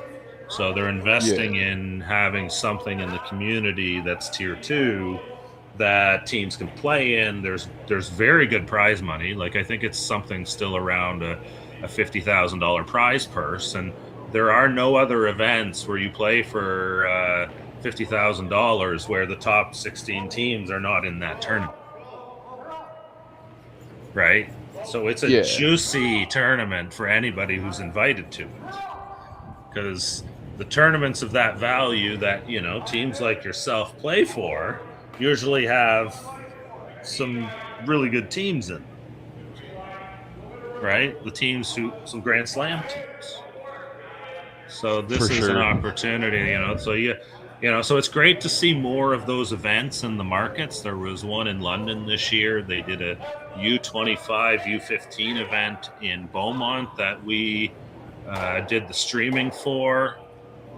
Great support from the local committee in Beaumont to put productions together for that.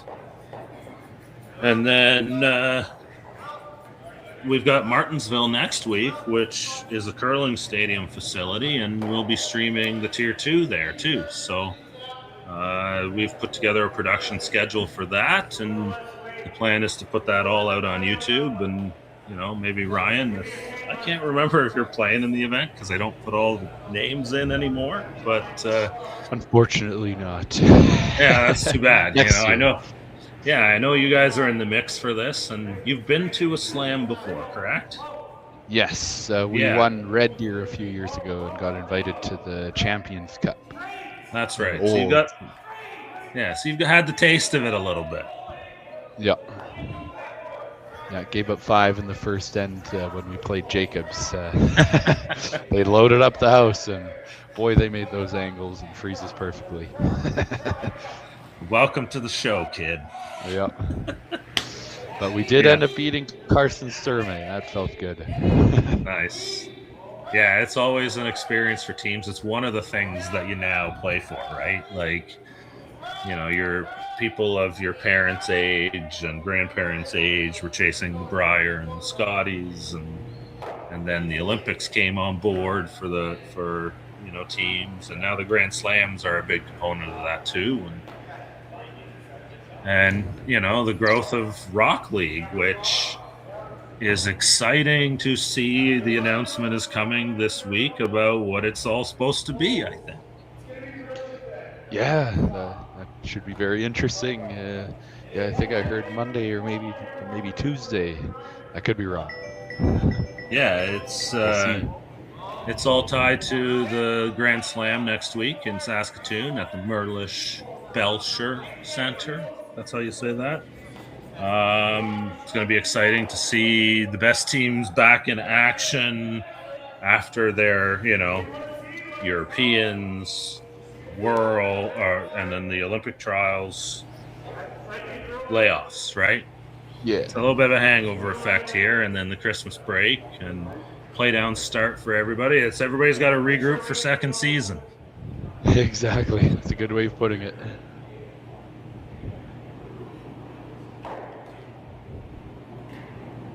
There's Tyler Tardy.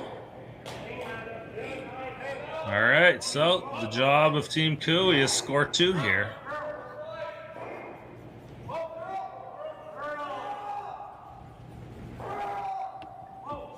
Clark once again working hard to get it over.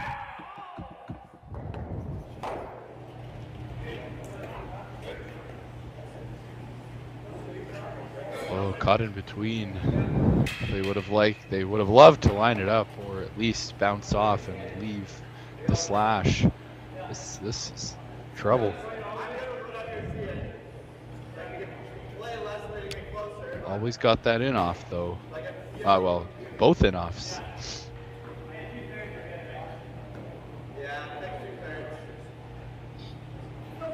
If you execute this right, they're both gone and you're in a great position. Yeah. It's tight. Ginter can make these shots.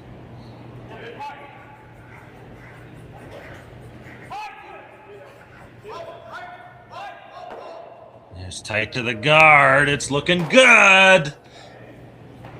Nice. Well done. You got a replay of that, don't you? Put a coin in the machine. Oh, you know it. Here we go. Big man on campus here, Jason Ginter. Tight to the guard. No fear at all in this team. Makes them both go away.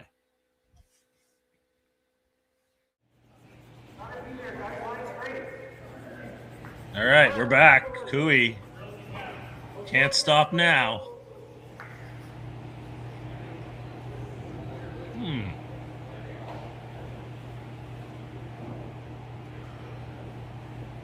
Well, that's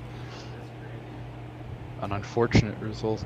Both teams not being super precise on all their draws today. We've seen some come up short, some go through the house, and some in between, but just not quite good enough based on the call.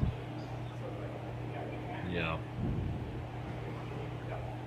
They would have loved that one to be at least second shot, so you could make the in-off for the win. One of those classic Kevin Cooey shots. I do know, though, however, Van Amsterdam doesn't really like that shot either, Hardy calling the game. Mm-hmm. Right? Like, you can't be happy to have that rock now in a spot like that. Yeah, it is very usable.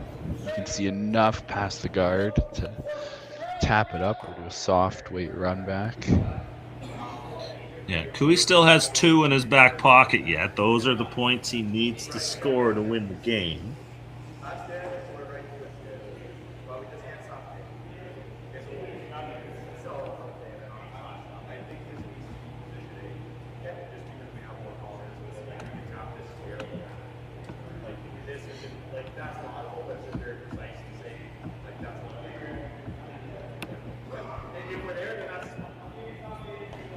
if you can sink another yellow one in there somewhere in front of the yellow on the button, Kui's got to work some magic on his first shot. Yeah, your chance of he sets something up and keeps the single point alive. Yeah, your chance of winning this game outright goes up huge if you put this in the right spot. This is where you know, now if you're Van Amsterdam, yeah, I don't like that rock, but okay, let's go. Giddy up. It's go time.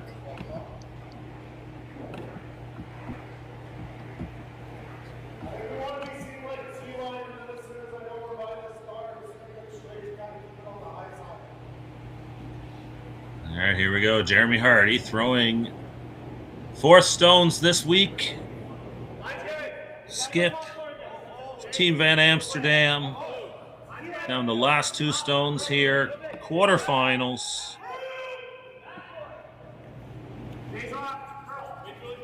Jason Ginter, Parker Conshu on the brushes. Glenn Van Ant stand in for Evan this weekend. In the house. Places that stone right down in front. What do you think, Ryan? That's pretty damn good. It's good, but against Team Kui, I think it might be a little too good. They queued up the triple off of on the overhead camera, the left yellow. You plant it onto the top 4 yellow. Both yellows are gone. You're sitting 1 buried. I think you can in off either of those triples. Either. Yeah, true. Left or right. Like, oh boy. That's not... Yeah, even the really wide one, you can roll in. It's tight past the other one, but you could probably roll right onto the pin also. Buried. Yep. First buried, and third needing 2.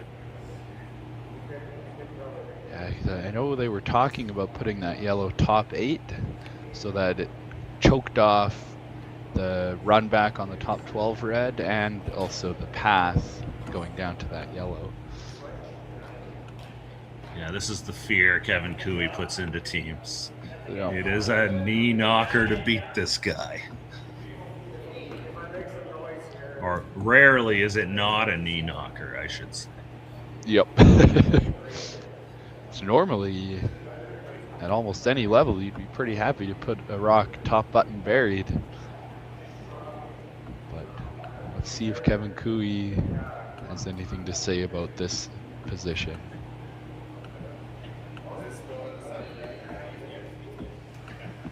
Just lining it up, visualizing the shot.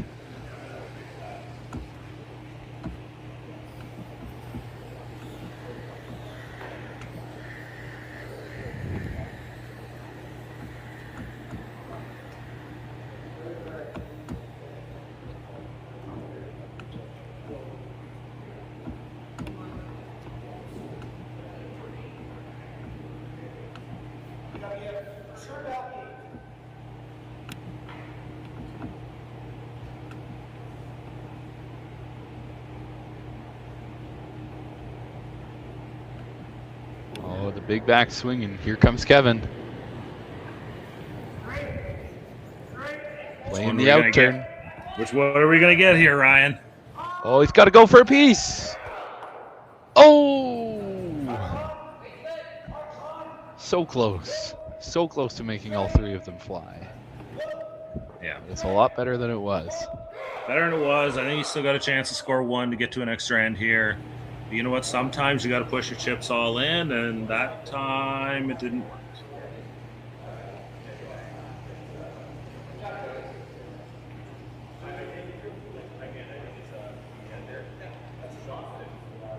Yeah, don't come down into the 4-foot again. You'll leave the out-turn triple for the win.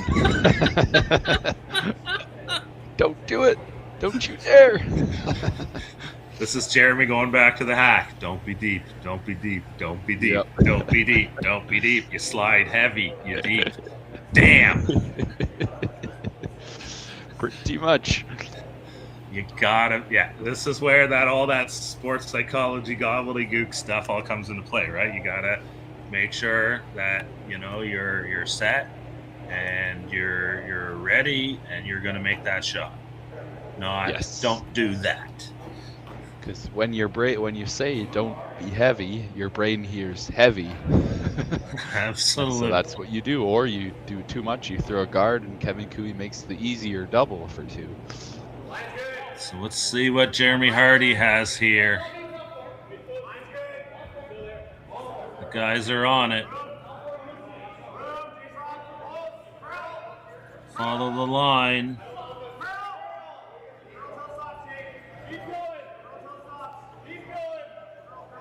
This is getting caught in between. No. Oh. Like, there's the nerves. It comes deep. There's a in-off triple.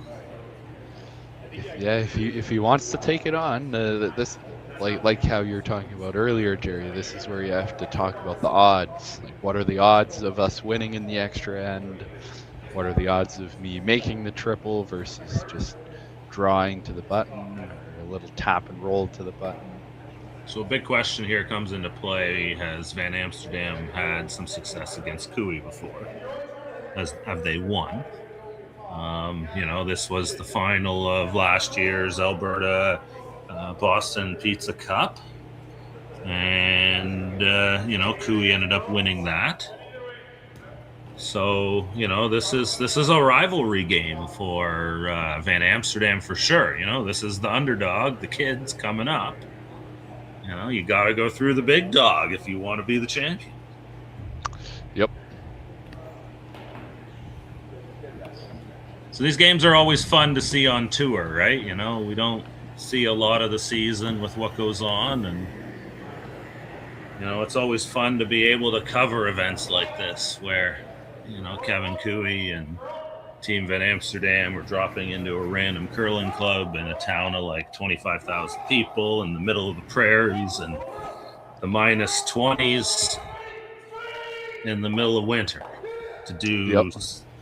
So, but still a packed house. You can see a small subset of the fans who are at the Swift Current Curling Club this week.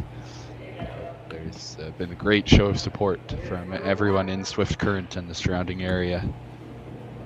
Yeah, it's great to see how people show up for this event.